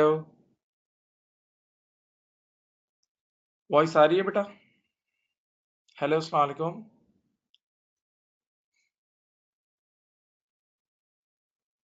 चलो, नजर आ रहा है सब?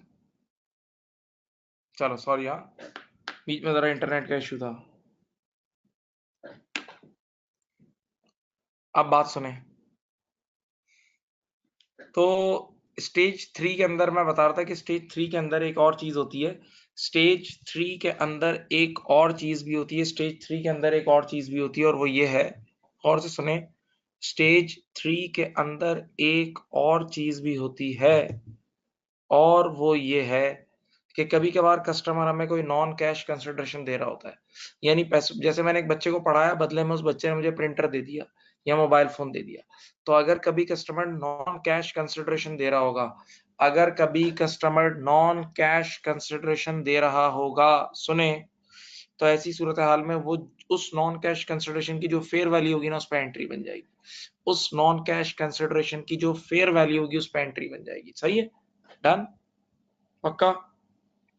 अब ये थी स्टेज 3 तक, स्टेज 3। अब मैं एक बार 1 2 3 तीनों स्टेज आपके सामने रिवाइज करा रहा हूं, सुने, ताकि स्टेज 4 समझे। Stage 4 is bit practical, stage 4 में प्रैक्टिकल ज्यादा है, स्टेज 4 में प्रैक्टिकल ज्यादा है। सुने आप, क्या कहानी है, कहानी यह है कि, बात सुनो, स्टेज 1 में सबसे पहले हमने चेक किया था कि कॉन्ट्रैक्ट पक्का है या नहीं, स्टेज 1 में हमने चेक किया था कि कॉन्ट्रैक्ट मजबूत है या नहीं, स्टेज 2 में हमने ये देखा था कि कॉन्ट्रैक्ट पूरी एक सिंगल जिम्मेदारी है या इस कॉन्ट्रैक्ट में डिफरेंट जिम्मेदारियां हैं, ये कॉन्ट्रैक्ट पूरी एक सिंगल जिम्मेदारी है या इस कॉन्ट्रैक्ट में डिफरेंट जिम्मेदारियां हैं। सही है, यानी सेपरेट परफॉर्मेंस ऑब्लिगेशन है या पूरा कॉन्ट्रैक्ट एक सिंगल परफॉर्मेंस ऑब्लिगेशन है। स्टेज 3 में हमने ये चेक किया इस कॉन्ट्रैक्ट से मिलेगा क्या, इस कॉन्ट्रैक्ट से मिलेगा क्या, राइट। तो बेटा ट्रांजैक्शन प्राइस के ऊपर था। अब स्टेज 4 क्या बताऊं, जरा सुने, यहां देखें, स्टेज 4 ये है कि आपको ये तो पता लग गया कॉन्ट्रैक्ट से क्या मिलेगा, ट्रांजैक्शन प्राइस मिल गई, और कॉन्ट्रैक्ट में 2 या 3 परफॉर्मेंस ऑब्लिगेशन है, ट्रांजैक्शन प्राइस तो मिल गई लेकिन कॉन्ट्रैक्ट में 2 या 3 परफॉर्मेंस ऑब्लिगेशन है। तो अब इस प्राइस को डिफरेंट परफॉर्मेंस ऑब्लिगेशन पे किस तरह स्प्रेड करना है, अब इस प्राइस को डिफरेंट परफॉर्मेंस ऑब्लिगेशन पर किस तरह स्प्रेड करना है, ये हमें स्टेज 4 बताएगा। फिर सुने बेटा, आपको पता तो लग गया कॉन्ट्रैक्ट से मिलेगा क्या, टोटल प्राइस पता लग गई, अब उस प्राइस को डिफरेंट परफॉर्मेंस ऑब्लिगेशन पे किस तरह स्प्रेड करना है, ये हमें स्टेज 4 बताएगा। सही है, चलो अब मैं आपके सामने एग्जांपल रखता हूँ, दो मिसालें, एक पहले मैं खुद सॉल्व कराता हूँ, दूसरी आप मुझे करके देंगे। सुनो बेटा, मेरा काम क्या है, मैं जनरेटर भी बेचता हूँ, मैं जनरेटर भी बेचता हूँ, और साथ में लोगों को 2 साल का मेंटेनेंस सर्विस भी बेचता हूँ, जनरेटर भी बेचता हूँ और 2 साल की मेंटेनेंस सर्विस भी बेचता हूँ। सही है, आंखें खोल के देखें, यहाँ देखें बेटा, जब मैं जनरेटर, सिर्फ कोई अगर मुझसे जनरेटर ले तो 1000 रुपए का देता हूँ, कोई मुझसे सिर्फ जनरेटर ले तो मैं 1000 रुपए का देता हूँ, यानी स्टैंड अलोन प्राइस जनरेटर की 1000, और अगर कोई मुझसे सिर्फ मेंटेनेंस सर्विस ले तो मैं 500 रुपए ही देता हूँ। अगर कोई मुझसे सिर्फ जनरेटर ले तो वो 1000 रुपए का है, कोई सिर्फ मेंटेनेंस सर्विस ले तो वो 500 रुपए की है, ठीक है। लेकिन जब कोई बंदा दोनों एक साथ लेता है ना, तो वो 1200 रुपए में मैं देता हूँ, यानी आज आप मुझे 1200 रुपए दे दें तो मैं दोनों दे दूंगा। तो इसका मतलब अब इस कॉन्ट्रैक्ट की प्राइस कंप्लीट, इस कॉन्ट्रैक्ट की कंप्लीट प्राइस 1200 है, इस कॉन्ट्रैक्ट की कंप्लीट प्राइस 1200 रुपए है, और मुझे इन दोनों पे अपॉर्शन करनी है, इन दोनों सेपरेट परफॉर्मेंस ऑब्लिगेशन पे क्या करनी है, अपॉर्शन। प्यारे बच्चों, अब अपॉर्चमेंट की बेस सुनो, देखो लिखी हुई है, total price is allocated to different performance obligation on the basis of stand alone price, stand alone price इसकी बेसिस, यानी जो बेस यूज होगी इस अपॉर्शनमेंट के लिए, जो बेस यूज होगी वो स्टैंड अलोन प्राइसेस यूज होंगी इन सब चीजों की, ठीक है।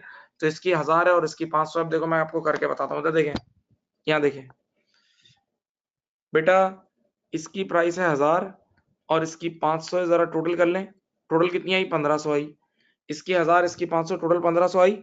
अब परसेंटेज निकालता हूं, ये टोटल 100% है बेटा, तो देखें, अब बताएं 1000 1500 का कितने परसेंट होता है, 1000 1500 का होता है 66.67%, यही है, और 500 1500 का होता है 33.3%, पक्का। 1000 रुपए 1500 के होते हैं 66.6%, और 500 रुपए 1500 के होते हैं 33.3%, यही है, हाँ सही। अब मेरी बात सुनो, इसका मतलब बेटा इधर देखें, इसके हिस्से में आएगा, इसके हिस्से में आएगा 66.6%, और इसके हिस्से में आएगा 33 पॉइंट, इसके हिस्से में आएगा 33.3%, ये देख लो, ठीक है। इसके हिस्से में आएगा 66.6% और इसके हिस्से में आएगा 33.3%। अब मेरी बात सुनो, टोटल प्राइस थी 1200, 1200 का 66.6% होता है 800, तो इसका मतलब 800 का रेवेन्यू जनरेटर के हिस्से में आएगा और 1200 का 33.3% कितना होता है 400 का रेवेन्यू आएगा मेंटेनेंस सर्विस के हाथ में। सही है। तो बेटा टोटल प्राइस आपने निकाल ली और आपके पास 2 या 3 सेपरेट परफॉर्मेंस ऑब्लिगेशंस हैं। टोटल प्राइस आपने निकाल ली और आपके पास 2 या 3 सेपरेट परफॉर्मेंस ऑब्लिगेशन है। तो अब उस प्राइस को इन डिफरेंट परफॉर्मेंस ऑब्लिगेशंस पर स्प्रेड कैसे करेंगे, अपॉर्शन कैसे करेंगे, उसके लिए चाहिए होगी बेस, और वो बेस यूज होगी stand alone prices of these performance obligations, और वो बेस यूज होगी stand alone prices of these performance obligation. Please have a look.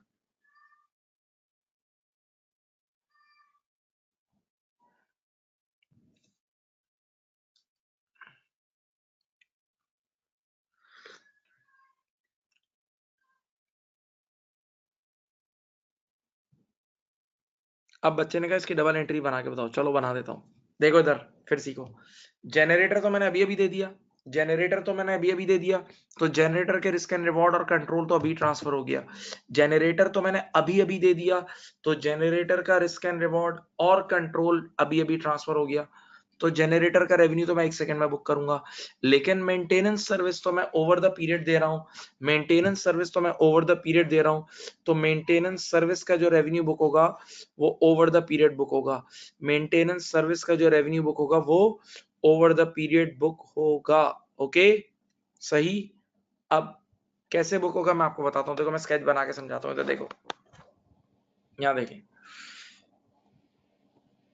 ये देखो बेटा, जनरेटर का 800 रुपए का रेवेन्यू यहां बुक हो जाएगा, मेंटेनेंस सर्विस का 200 यहां और 200 यहां। ठीक है। तो अगर मुझे डबल एंट्री पहले साल की बनानी है ना, पहले साल की, देखो तो मैंने पैसे रिसीव किए हैं 1200, सब देखो यहाँ, और पहले साल जो मैं इनकम बुक करूंगा वो 1000 रुपए की बुक करूंगा। देखो एक 800 ये और 200 ये, और बाकी 200 रुपए मैं डेफर्ड इनकम में डाल दूंगा।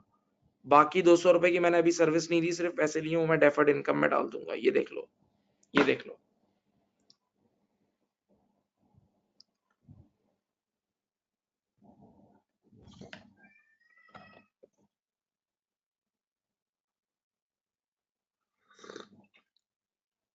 सही, समझ गए।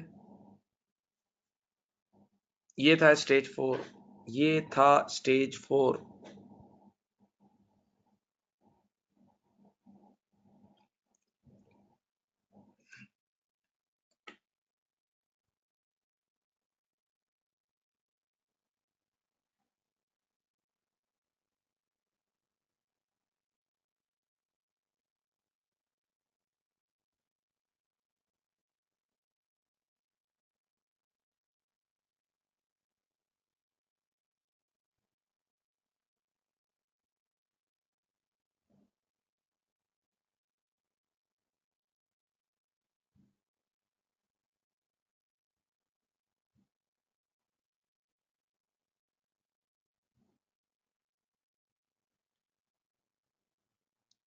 मैं फिर से समझा रहा हूं, एक बार फिर किसी की रिक्वेस्ट। बेटा देखो, 4 स्टेजेस थे, गौर से सुनो, पहले चारों गिनो। स्टेज 1, कॉन्ट्रैक्ट सही है या नहीं। स्टेज 2, इस कॉन्ट्रैक्ट में कितनी जिम्मेदारियां हैं, क्या ये कॉन्ट्रैक्ट पूरा एक सिंगल परफॉर्मेंस ऑब्लिगेशन है या इस कॉन्ट्रैक्ट में डिफरेंट परफॉर्मेंस ऑब्लिगेशंस हैं। 2, तीसरा, इस कॉन्ट्रैक्ट से क्या मिलेगा, इस कॉन्ट्रैक्ट की प्राइस क्या होगी, कीमत क्या होगी। स्टेज 3 था। ठीक है। अब समझ लो आपने कीमत निकाल ली, टोटल कीमत क्या मिलेगी, और कॉन्ट्रैक्ट में समझ लो 2 परफॉर्मेंस ऑब्लिगेशन है। टोटल कीमत पता लग गई और कॉन्ट्रैक्ट में 2 परफॉर्मेंस ऑब्लिगेशन है। अब उस टोटल कीमत को इन दोनों परफॉर्मेंस ऑब्लिगेशन पर लेके जाना है कि इसकी कितनी है, इसकी कितनी है, यानी जनरेटर की किसकी और कितनी है और इसकी कितनी है, टीचिंग की कितनी है, बुक्स की कितनी है, दोनों का अपना अपना हिस्सा भी तो निकालना है ना। हाँ, तो अब ये जो दोनों का अपना अपना हिस्सा निकालना है ना, दोनों का जो अपना अपना हिस्सा निकालना है ना, वो दोनों का जो अपना अपना हिस्सा निकालना है, उसको उसको कहते हैं अपॉर्शनमेंट। क्या बोलते हैं, अपॉर्शनमेंट। और ये अपॉर्शनमेंट होगी on the basis of stand alone prices of these two, यानी जो भी परफॉर्मेंस ऑब्लिगेशन है ना, उनकी स्टैंड अलोन प्राइसेस की बेसिस पे। तो बेटा मेरी तरफ देखो, ये देखो इधर, ये एग्जांपल सुनो। अगर कोई जनरेटर खरीदे हमसे, अगर कोई हमसे सिर्फ जनरेटर खरीदता था तो 1000 रुपए का बेचते थे। अगर कोई हमसे सिर्फ 2 साल की मेंटेनेंस सर्विस ले तो 500 रुपए की बेचते थे। लेकिन अगर कोई हमसे टोटल पैकेज एक साथ ले ले, आज एक साथ देते तो 1200 रुपए में काम कर देते थे। 1200 रुपए में पूरा पैकेज देते हैं। ये दुनिया भर की कंपनीज का उसूल है, गाड़ियों में भी होता है, ये सब में होता है। ठीक है, तो अब जरा एक मिनट के लिए सोचें, अब जरा 1 मिनट के लिए यहाँ सोचें सब। और वो ये पॉइंट है कि ये 1200 रुपए लेके मैंने ये दोनों चीजें दे दी हैं, तो अब दोनों का अपना अपना हिस्सा तो निकालना है ना। तो दोनों का अपना अपना हिस्सा कैसे निकलेगा? वो निकलेगा on the basis of their stand alone prices, on the basis of their stand alone. तो इसकी स्टैंड अलोन प्राइस 1000 है और इसकी स्टैंड अलोन प्राइस 500 है। ठीक है, तो 1000 plus 500 is equal to 1500, 1000 plus 500 is equal to 1500। ठीक है, अब बेटा 1500 से परसेंटेज निकाल लो। 1000 डिवाइड बाय 1500 इंटू 100 कितना होता है? 66.6%। और 500 डिवाइड बाय 1500 इंटू 100 होता है 33.3%। तो बेटा टोटल प्राइस जो हमें मिली थी वो 1200 थी, उसका 66.6% निकाल लो, ये आएगा। और उसी 1200 का 33.3% निकाल लो, ये आ जाएगा। तो जनरेटर के हिस्से में 800 रेवेन्यू आ जाएगा और बाकी 400 का रेवेन्यू आ जाएगा किसके हिस्से में? मेंटेनेंस के हिस्से में आ जाएगा। सही है, लेकिन अब अगला सवाल ये कि रेवेन्यू बुक कैसे होगा? तो जनरेटर अभी अभी डे 1 पे दे देते हैं ना, जनरेटर तो उठा के कस्टमर को डे 1 पे दे दिया, तो जनरेटर का कंट्रोल डे 1 पे शिफ्ट हो गया, तो जनरेटर का रेवेन्यू डे 1 पे बुक होगा। और मेंटेनेंस सर्विस तो आपने 2 सालों में प्रोवाइड किया ना बेटा, आहिस्ता आहिस्ता, तो उसको स्प्रेड कर देना। तो वो 400 रुपए को, वो 400 था ना, तो 400 को डिवाइड बाय 2 कर देना, 400 को डिवाइड बाय 2, तो 200 पहले साल बुक होगा और 200 दूसरे साल। ठीक है, और ये मैंने इसकी एंट्री बना दी आपके लिए, देख लो भाई।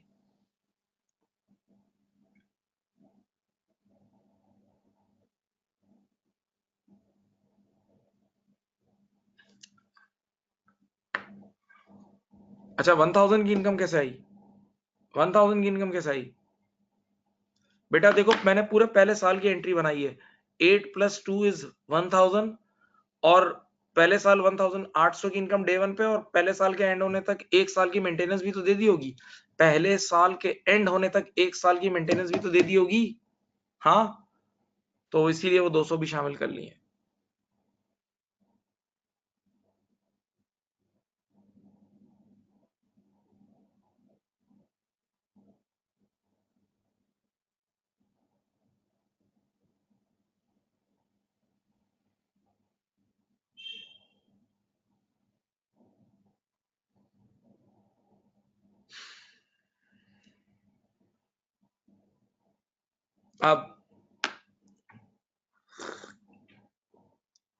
अब इसके बाद बेटा ये स्टेज 4 था। प्लीज थोड़ी सी कंसंट्रेशन दें, स्टेज 5 इज में लॉट ऑफ लर्निंग है, बहुत लर्निंग है।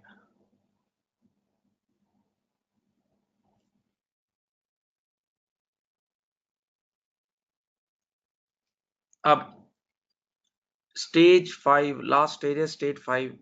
सुनो भाई, पहले पहले मैं स्टेज 5 तक दोबारा आने के लिए फिर एक बार सुनाता हूँ। मेरी तरफ देखें, मेरी तरफ देखें सब। स्टेज 5 तक दोबारा आने के लिए वीडियो में आए, इधर देखें, मैं पूरा आपको पूरी रिकॉर्डिंग देता हूँ। क्या है बात सुने। स्टेज 1 क्या था कि कॉन्ट्रैक्ट मजबूत है या नहीं, कॉन्ट्रैक्ट पक्का है या नहीं। नंबर 2, इस ये पूरा कॉन्ट्रैक्ट एक सिंगल जिम्मेदारी है, ये पूरा कॉन्ट्रैक्ट एक सिंगल जिम्मेदारी है, या इस कॉन्ट्रैक्ट में डिफरेंट परफॉर्मेंस ऑब्लिगेशंस हैं। स्टेज 3, इस कॉन्ट्रैक्ट की कीमत क्या होगी, क्या मिलेगा इस कॉन्ट्रैक्ट से, इस कॉन्ट्रैक्ट से क्या मिलेगा। सुनो, तो ट्रांजैक्शन प्राइस थी, याद है। अब स्टेज 4 क्या था कि ट्रांजैक्शन प्राइस तो ऊपर आ गई और 2 या 3 परफॉर्मेंस ऑब्लिगेशन थी। ट्रांजैक्शन प्राइस तो आ गई और 2 या 3 परफॉर्मेंस ऑब्लिगेशन थी।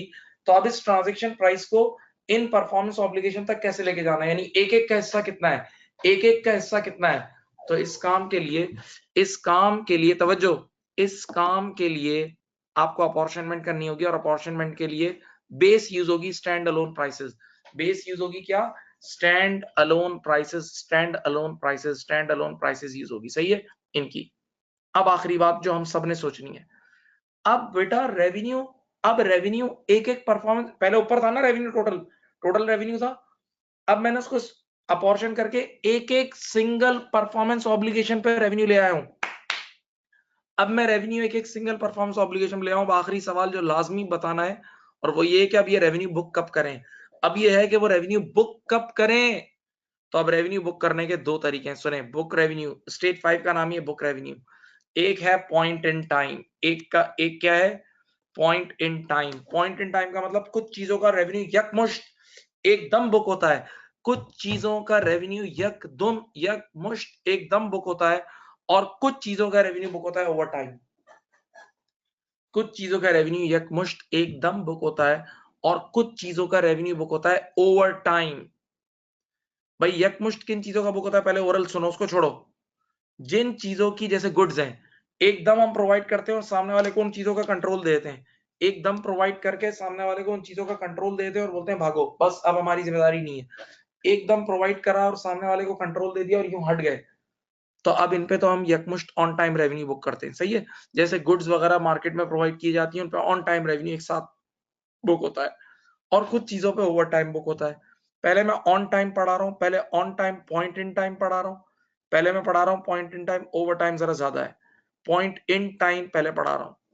पॉइंट इन टाइम तब बुक होता है व्हेन नो ऑब्लिगेशन, प्लीज यहां देखें, when no obligation for future, यानी आपने बस एकदम चीज दी और भागे, आपने कहा बस अब मेरी जिम्मेदारी नहीं आगे, सही है। देन बुक रेवेन्यू व्हेन, अच्छा, पॉइंट इन टाइम में रेवेन्यू कब बुक होता है, जब कंट्रोल ट्रांसफर हो जाए। पॉइंट इन टाइम में रेवेन्यू तब बुक होता है जब कंट्रोल ट्रांसफर हो जाए, जब कंट्रोल ट्रांसफर हो जाए। पॉइंट इन टाइम में रेवेन्यू तब बुक होता है जब कंट्रोल ट्रांसफर हो, और कंट्रोल ट्रांसफर होने की स्टैंडर्ड ने कुछ हिंट्स दिए हैं, कोई हार्ड एंड फास्ट रूल नहीं दिया, कुछ हिंट्स दिए हैं। नंबर 1, जब पोजेशन ट्रांसफर हो जाए, जब कब्जा दे दो, कब्जा देने से कंट्रोल ट्रांसफर हो जाता है, जब लीगल टाइटल ट्रांसफर हो जाए, ये भी एक हिंट है, और जब रिस्क एंड रिवॉर्ड ट्रांसफर हो जाए। ये सारी हिंट्स दी हैं स्टैंडर्ड ने, ये सारी हिंट्स दी हैं कंट्रोल ट्रांसफर होने की।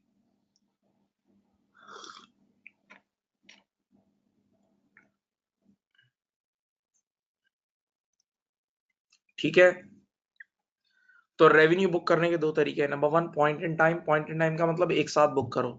यकमुश्त रेवेन्यू कब बुक होगा, जब आपकी बाद में कोई जिम्मेदारी ना हो, सही है।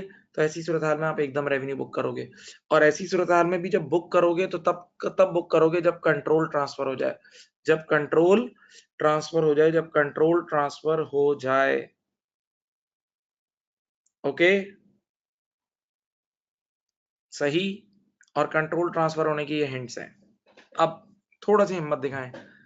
अगला केस है ओवर टाइम। कुछ चीजों का रेवेन्यू ओवर टाइम बुक होता है, स्प्रेड हो के बुक होता है। कुछ चीजों का रेवेन्यू ओवर टाइम बुक होता है। स्टैंडर्ड ने साफ साफ क्या लिखा, देखो बहुत सारी थ्योरी लिखी हुई है। बोला ओवर टाइम रेवेन्यू तब बुक होगा जब इन तीनों में से कोई एक कंडीशन मीट हो। ओवर टाइम रेवेन्यू तब बुक होगा जब इन तीनों में से कोई एक कंडीशन मीट हो, तीनों नहीं कोई एक, इन तीनों में से कोई भी एक मीट करो, ओवर टाइम रेवेन्यू बुक कर लेना, सही है। चलो आप सुनना शुरू करो, सुनो। इन तीनों में ओवर टाइम है। Number 1, when customer getting benefit simultaneously. हमको ऐसी चीज प्रोवाइड कर रहे हो, इधर देखो, कि यूं प्रोवाइड की उसको फायदा हुआ, फिर प्रोवाइड की फायदा हुआ, प्रोवाइड की फायदा हुआ, प्रोवाइड की फायदा हुआ, प्रोवाइड की फायदा हुआ। जैसे टीचिंग, टीचिंग के अंदर बच्चा हर वक्त, हर मिनट, हर सेकंड में अपग्रेड हो रहा होता है, हर मिनट हर सेकंड में अपग्रेड हो रहा होता है। तो यकीन करें टीचिंग का रेवेन्यू ओवर टाइम बुक होता है। यकीन करें टीचिंग का रेवेन्यू ओवर टाइम बुक होता है। ओके, सही। इसकी एक और मिसाल देता हूं मैं आपको। जैसे आप हेल्थ क्लब की मेंबरशिप लेते हो, तो पूरे साल की एडवांस फीस जमा करा दे, तो कुछ हेल्थ क्लब ऐसे हैं। तो फिर आप रोज जिम जाते हो, रोज फायदा होता है, रोज एक्सरसाइज करते हो, स्विमिंग करते हो, रोज फायदा, रोज रोज एक्सरसाइज की रोज फायदा। तो इसमें भी ओवर टाइम रेवेन्यू बुक होगा, इसमें भी ओवर टाइम रेवेन्यू बुक होगा।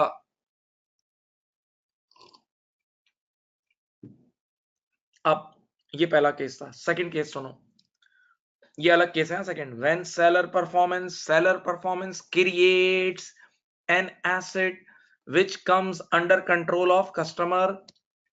तवज्जो, सेलर एक ऐसा एसेट क्रिएट कर रहा हो, सेलर जो परफॉर्मेंस दे रहा हो उससे एक ऐसा एसेट क्रिएट कर रहा हो, किया जा रहा हो, कि वो एसेट जैसे जैसे बनता जाएगा कस्टमर के कंट्रोल में आता जाएगा।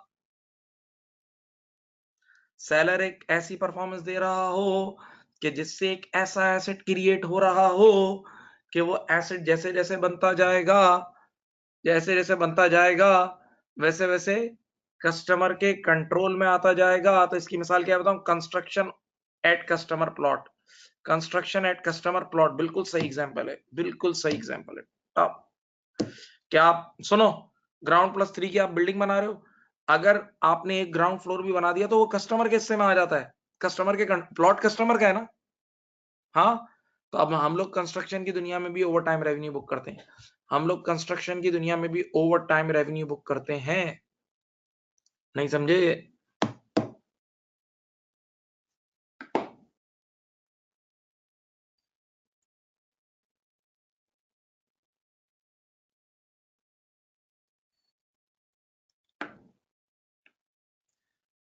तो नंबर 2 में भी ओवर टाइम रेवेन्यू बुक होगा। और ये बिल्कुल सही बात है, जो सेकंड पॉइंट है ना, मेरी अपनी लाइफ का भी एक्सपीरियंस है कि एक बार मेरी अपने एक प्लॉट पे एक बंदे से मैंने कंस्ट्रक्शन कराई थी, तो उसने कुछ मसले मसाइल कर दिए थे, तो वो एंड में वो वीक पॉइंट पे था, क्योंकि प्लॉट तो मेरा था, प्लॉट मेरे नाम पे था, तो जो कुछ उसमें बन गया सब मेरा ही था। सही। Number 3, seller. अब ये अलग है, बिल्कुल हटके चीज है। Seller creating an asset which is of no use to seller. गौर से पढ़ें, सेलर एक ऐसा एसेट बना रहा है जो अब सेलर के खुद के काम कहीं भी नहीं आएगा। Seller creating an asset which is of no use to seller, plus, plus लिखा है, plus seller has right for payment of work done, यानी जितना काम उसने कर लिया है उसकी पेमेंट लेने का हक हो, तो भी ओवर टाइम रेवेन्यू बुक होगा। मैं एग्जांपल दूंगा, बहुत अच्छी एग्जांपल दूंगा। शायद ये एग्जांपल मैंने पहले कभी आप लोगों को दी थी, नहीं दी हो तो सुन लो। बेटा मेरी एक कंपनी है जिसका काम है, मेरी एक कंपनी है जिसका काम है, मेरी तरफ देखो, हम लोग वो बनाते हैं व्हील कैप, व्हील कैप बनाते हैं गाड़ियों के, सही है। आज और व्हील कैप की मशीनरीज भी बनाते हैं जिससे व्हील कैप बने। तो आज होंडा कंपनी मेरे पास आई है, टोयोटा कंपनी मेरे पास आई, टोयोटा कंपनी ने कहा कि मुझे एक ऐसी मशीन बना के दो, टोयोटा कंपनी ने मुझे कहा कि एक ऐसी मशीन बना के दो कि हम लोग जो नई गाड़ी लॉन्च कर रहे हैं तो गाड़ी के यूं टायर के सामने आए, इधर देखो, और वो मशीन यूं स्टैंप मारे तो व्हील कैप लग जाए, फिर स्टैंप मारे तो व्हील कैप लगे, फिर स्टैंप मारे तो व्हील कैप लगे, और वो व्हील कैप पे टोयोटा का लोगो भी आ जाए, यानी मशीन यूं ठप्पा मारे तो व्हील कैप भी लग जाए और टोयोटा का लोगो भी बना हुआ आ रहा हो। तो अब मैं ऐसी मशीन टोयोटा कंपनी के लिए बना रहा हूं, अब मैं ऐसी मशीन टोयोटा कंपनी के लिए बना रहा हूं, जरा एक बात सोचना, जब मैं ऐसी मशीन टोयोटा कंपनी के लिए बनाऊंगा तो अब ये मशीन सिर्फ टोयोटा के काम आएगी, ये होंडा के काम नहीं आएगी, ये मशीन सिर्फ टोयोटा के काम आएगी, ये होंडा के काम नहीं आएगी। तो ऐसी सूरत हाल में, गौर से सुने, ऐसी सूरत हाल में ये वाला पॉइंट अप्लाई हो रहा है थर्ड, में ओवर टाइम बुक करूंगा रेवेन्यू, क्योंकि मेरे किसी काम की नहीं है, प्लस मेरे पास पैसे लेने का राइट है, जितने जितने परसेंट काम होता जाएगा मैं पैसे लेते जाऊंगा, तो इसका भी ओवर टाइम रेवेन्यू बुक होगा। तो वही इन 3 केसेस में अगर कोई एक भी अप्लाई हो गया तो ओवर टाइम रेवेन्यू बुक होगा, वरना इधर ऑन टाइम रेवेन्यू बुक होगा।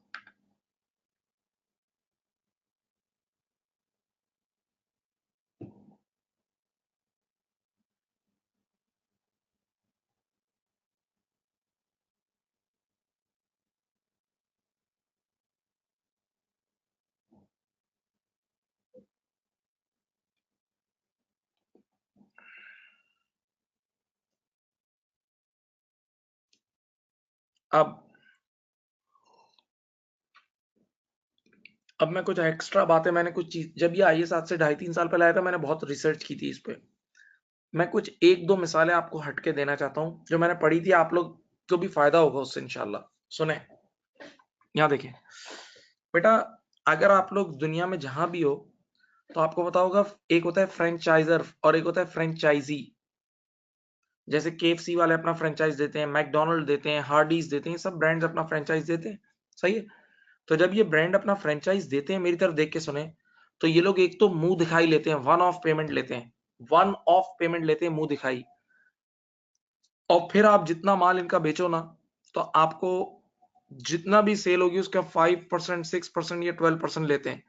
मैकडोनल्ड एक इतना बड़ा बदमाश जाइंट है कि वो 12% लेता है, उसकी बहुत बदमाशी है, क्योंकि मैकडोनल्ड के बारे में एक बात की जाती है, वो जंगल में खोलोगे तो भी चलेगा। तो मैकडोनल्ड, मेरी जहां तक रिसर्च है, 12% ऑफ द रिसीट आपसे ले लेता है, रेवेन्यू का 12%, बाकी ब्रांड्स 6% लेते हैं, इस तरह लेते हैं, ठीक है। तो अब मैं केएफसी हूँ, मैं केएफसी का मालिक हूँ, और मैंने अपना केएफसी तारिक रोड वाला केएफसी का जो फ्रेंचाइज है वो एक बंदे को बेच दिया 10 साल के लिए, 10 साल के लिए बेच दिया, और उससे 5 करोड़ रुपए का मुंह दिखाई ले ली, 5 करोड़ रुपए का डे वन का वन ऑफ पेमेंट ले लिया, 5 करोड़ रुपए डे वन के वन ऑफ ले लिए, सही है। बात सुने, अब सवाल ये है कि मैं फ्रेंचाइजर हूं, मैंने 10 साल के लिए अपना फ्रेंचाइज किसी को दिया, और सामने वाले से मैंने ले लिया 5 करोड़ रुपए अभी अभी, सवाल ये है कि ये 5 करोड़ रुपए फ्रेंचाइजर यानी केएफसी का ऑफिशियल ब्रांड है, वो 1 सेकंड में 5 करोड़ का रेवेन्यू बुक करेगा या स्प्रेड करके बुक करेगा? 1 सेकंड में 5 करोड़ का रेवेन्यू बुक करेगा या स्प्रेड करके? तो इसका जवाब केपीएमजी के हैंडआउट में लिखा था स्प्रेड करके। आईएफआरएस 15 के आने के बाद स्प्रेड करके। क्यों? केएफसी ने जो 5 करोड़ रुपए लिए, इसके बाद केएफसी की जिम्मेदारी खत्म नहीं हुई। केएफसी को अगले 10 साल तक मेहनत करके अपने ब्रांड को जिंदा रखना है, यानी केएफसी को मार्केटिंग करनी है, केएफसी को ब्रांड में नई नई प्रोडक्ट्स लानी है, तभी तो कस्टमर्स आएंगे, तभी तो फ्रेंचाइजी कमाएगा, और फ्रेंचाइजी कमाएगा तभी तो केएफसी का नाम जिंदा रहेगा, वरना तो लोग छोड़ के भाग जाएंगे। यानी केएफसी को अगले 10 साल तक सर्विस देनी है इसके बदले यार। तो केएफसी की जिम्मेदारी खत्म नहीं हुई है, तो यहाँ ओवर टाइम रेवेन्यू बुक होगा, यहाँ ओवर टाइम रेवेन्यू बुक होगा आफ्टर आईएफआरएस 15। ये पूरा उसमें हैंडआउट में लिखा हुआ था, नहीं समझे भैया? आप अगर किसी को अपना फ्रेंचाइज देते हो तो आपको उस ब्रांड को भी तो जिंदा रखना है, ताकि आपके उस फ्रेंचाइजी को कस्टमर्स तो मिले, वरना तो फ्रॉड हो गया, ये तो समझ लो, नहीं समझे? तो ये लोग ब्रांड्स वाले नई नई प्रोडक्ट्स लॉन्च करते हैं, रिसर्च करते हैं, मार्केटिंग करते हैं, सब सारे काम करते हैं भाई। अब मैं तुम लोगों को, जब मैंने ये एग्जांपल पढ़ी ना, अब जो मैं एग्जांपल दे रहा हूँ मैंने कहीं पढ़ी नहीं, वो मेरी सोच है, सिर्फ वो मेरी अपनी सोच है, आप लोग उस पर रिसर्च कर लेना। जब मैंने ये मिसाल पढ़ी थी ना, ये वाली केएफसी वाली, तो मैंने एक चीज सोची, एप्पल कंपनी एप्पल कंपनी जो आईफोन बेचती है, एप्पल कंपनी जो आईफोन बेचती है, तो वो आईफोन एक पत्थर है, वो आईफोन एक पत्थर है अगर उसके अंदर आईओएस ना हो। एप्पल कंपनी जो आईफोन बेचती है, वो आईफोन एक पत्थर है अगर उसके अंदर वो आईओएस का सॉफ्टवेयर ना हो। हाँ सही, तो वो सॉफ्टवेयर भी अंदर बेच रही होती है आपको। और मैं एक बात बोलूं, मान लो कि एप्पल कंपनी उस सॉफ्टवेयर को अपडेट करने के लिए भी जिम्मेदार है, अपडेट, क्योंकि उसका कंपटीशन है सैमसंग से, तो जो जो चेंजेस आती रहती हैं सैमसंग में, तो वो बाद में अपडेट करती है, iOS 11 iOS 12 अपडेट होता है ना भाई।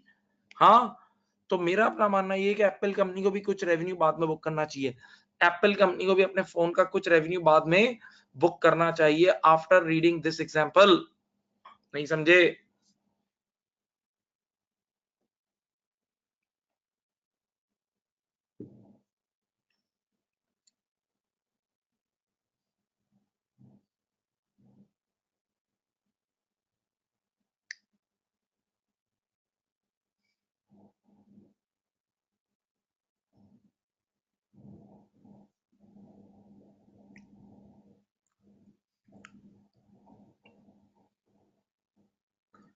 अब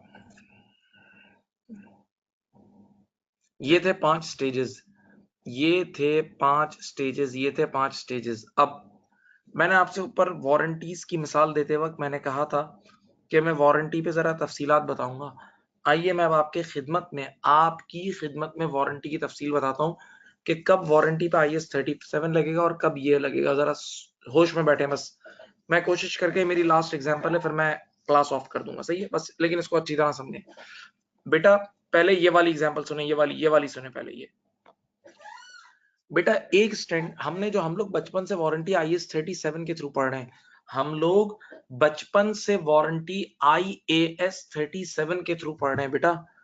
तो वो कौन सी वारंटी जो हम पढ़ते थे, वो नॉर्मली वो वारंटी होती थी बाय लॉ, के मुल्क के कानून में होता था कि जो भी चीज बेचेगा वो 1 साल की वारंटी देगा, या बाय कल्चर के पूरा शहर 1 साल की वारंटी दे रहा है। जैसे मोबाइल फोन में आपको पता है ना, स्टैंडर्ड 1 साल की वारंटी होती है। इलेक्ट्रॉनिक आइटम की दुनिया भर में 1 साल की एक्सटेंडेड वारंटी चलती है, वो कल्चर बन गया है। आप कोई भी इलेक्ट्रॉनिक आइटम लो, 1 साल की वारंटी, मोबाइल फोन लो, 1 साल की वारंटी, एयरपॉड्स लो, 1 साल की वारंटी। हाँ, तो ये कल्चर बना हुआ है स्टैंडर्ड वारंटी। तो ये वो वारंटी है जो आप लोग बचपन से पढ़ते आ रहे हैं, ये IS 37 के थ्रू कवर होती है। कैसे कवर होती है? IS 37 के थ्रू, क्योंकि ये वारंटी सिर्फ वही बंदा दे सकता है जो इसने बनाया है। ये मार्केट में नहीं मिलती, ये वारंटी मार्केट में नहीं मिलती, सिर्फ वही बंदा देता है जिसने बनाया है। तो देखो, ये प्रोवाइडेड सेपरेटली वाली बात इस पे मीट नहीं हो रही, प्रोवाइडेड सेपरेटली और बेनिफिटेड सेपरेटली वाली बात इस पे मीट नहीं हो रही। तो ये वारंटी IS 37 के थ्रू कवर होती है, और आप जैसे ही सेल करते हो तो आपकी प्रेजेंट ऑब्लिगेशन अराइज हो जाती है, तो आप फौरन से ये वारंटी प्रोविजन बनाते थे IS 37 के थ्रू, याद है? P&L डेबिट और प्रोविजन क्रेडिट। और इसके अंदर मैचिंग प्रिंसिपल भी अप्लाई होता था कि जिस पीरियड में सेल्स इनकम बुक कर रहे हो, जिस पीरियड में आपने मोबाइल फोन्स बेचे हैं, जिस पीरियड में आपने मोबाइल फोन्स बेचे हैं, सेल्स इनकम बुक कर रहे हो, उसी पीरियड में आप वारंटी प्रोविजन बुक कर रहे हो, उसी पीरियड में आप वारंटी प्रोविजन भी बुक कर रहे हो।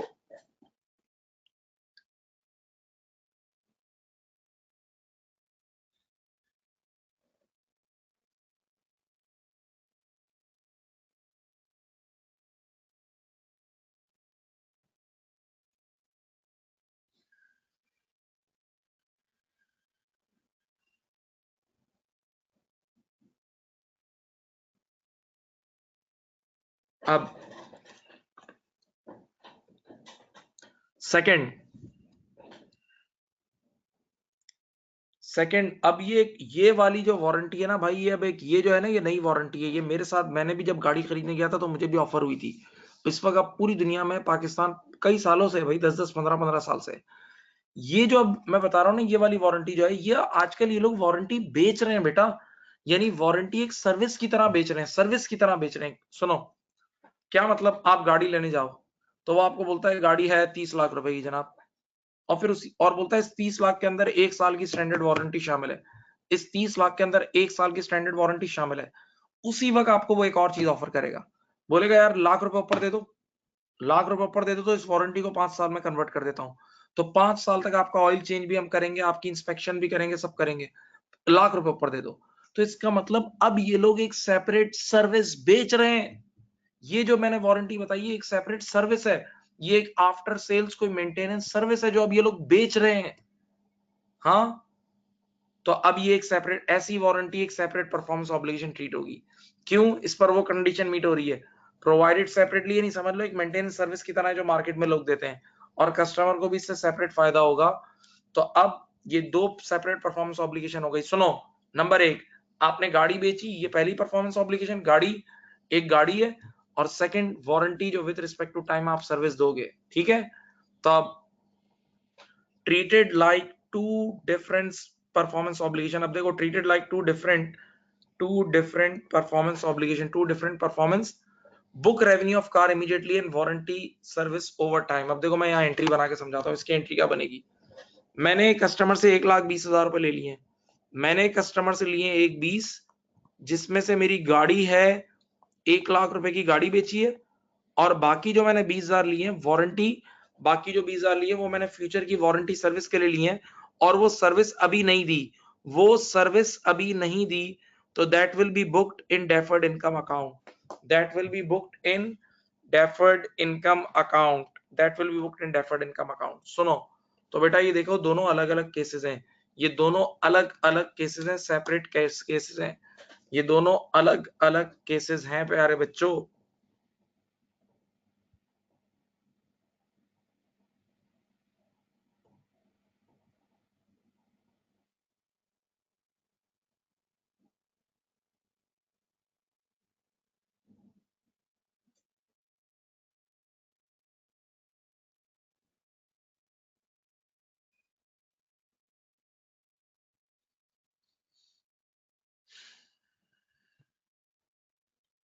सही सही। तो 5 स्टेजेस पे बात की है अभी आज की क्लास में, हमने 5 स्टेजेस पे बात की है बेटा, देख लो ये 5 स्टेजेस पे बात हुई है। देखो, stage number 1 identification of contract, contract पक्का है या नहीं। Stage 2 identification of performance obligation, यानी पूरा कॉन्ट्रैक्ट एक सिंगल जिम्मेदारी है या इस कॉन्ट्रैक्ट में डिफरेंट जिम्मेदारियां हैं। सही। फिर इस कॉन्ट्रैक्ट से क्या मिलेगा, ट्रांजैक्शन प्राइस, जिसमें आपको वेरिएबल कंसिडरेशन भी पढ़ाया और सिग्निफिकेंट फाइनेंसिंग कंपोनेंट भी पढ़ाया। फिर स्टेज 4, ये प्राइस एलोकेट कैसे होगी, ये प्राइस एलोकेट कैसे होगी डिफरेंट परफॉर्मेंस ऑब्लिगेशन पे। और आखिरी स्टेज था कि रेवेन्यू कैसे बुक होगा, कब बुक होगा। दो तरीके हैं, या तो ऑन पॉइंट इन टाइम एकदम बुक करो, या ओवर टाइम बुक करो। सही है, ओके। मैं इसकी स्लाइड्स भी भेजता हूँ, और इंशाल्लाह नेक्स्ट मीटिंग में इसके और कुछ क्वेश्चंस भी कराऊंगा आगे। तो अपना ख्याल रखिएगा बहुत ज्यादा, और बेटा पढ़ना शुरू कर दें, बार बार बोल रहा हूँ, अब टाइम कम है आप लोगों के पास। Thank you.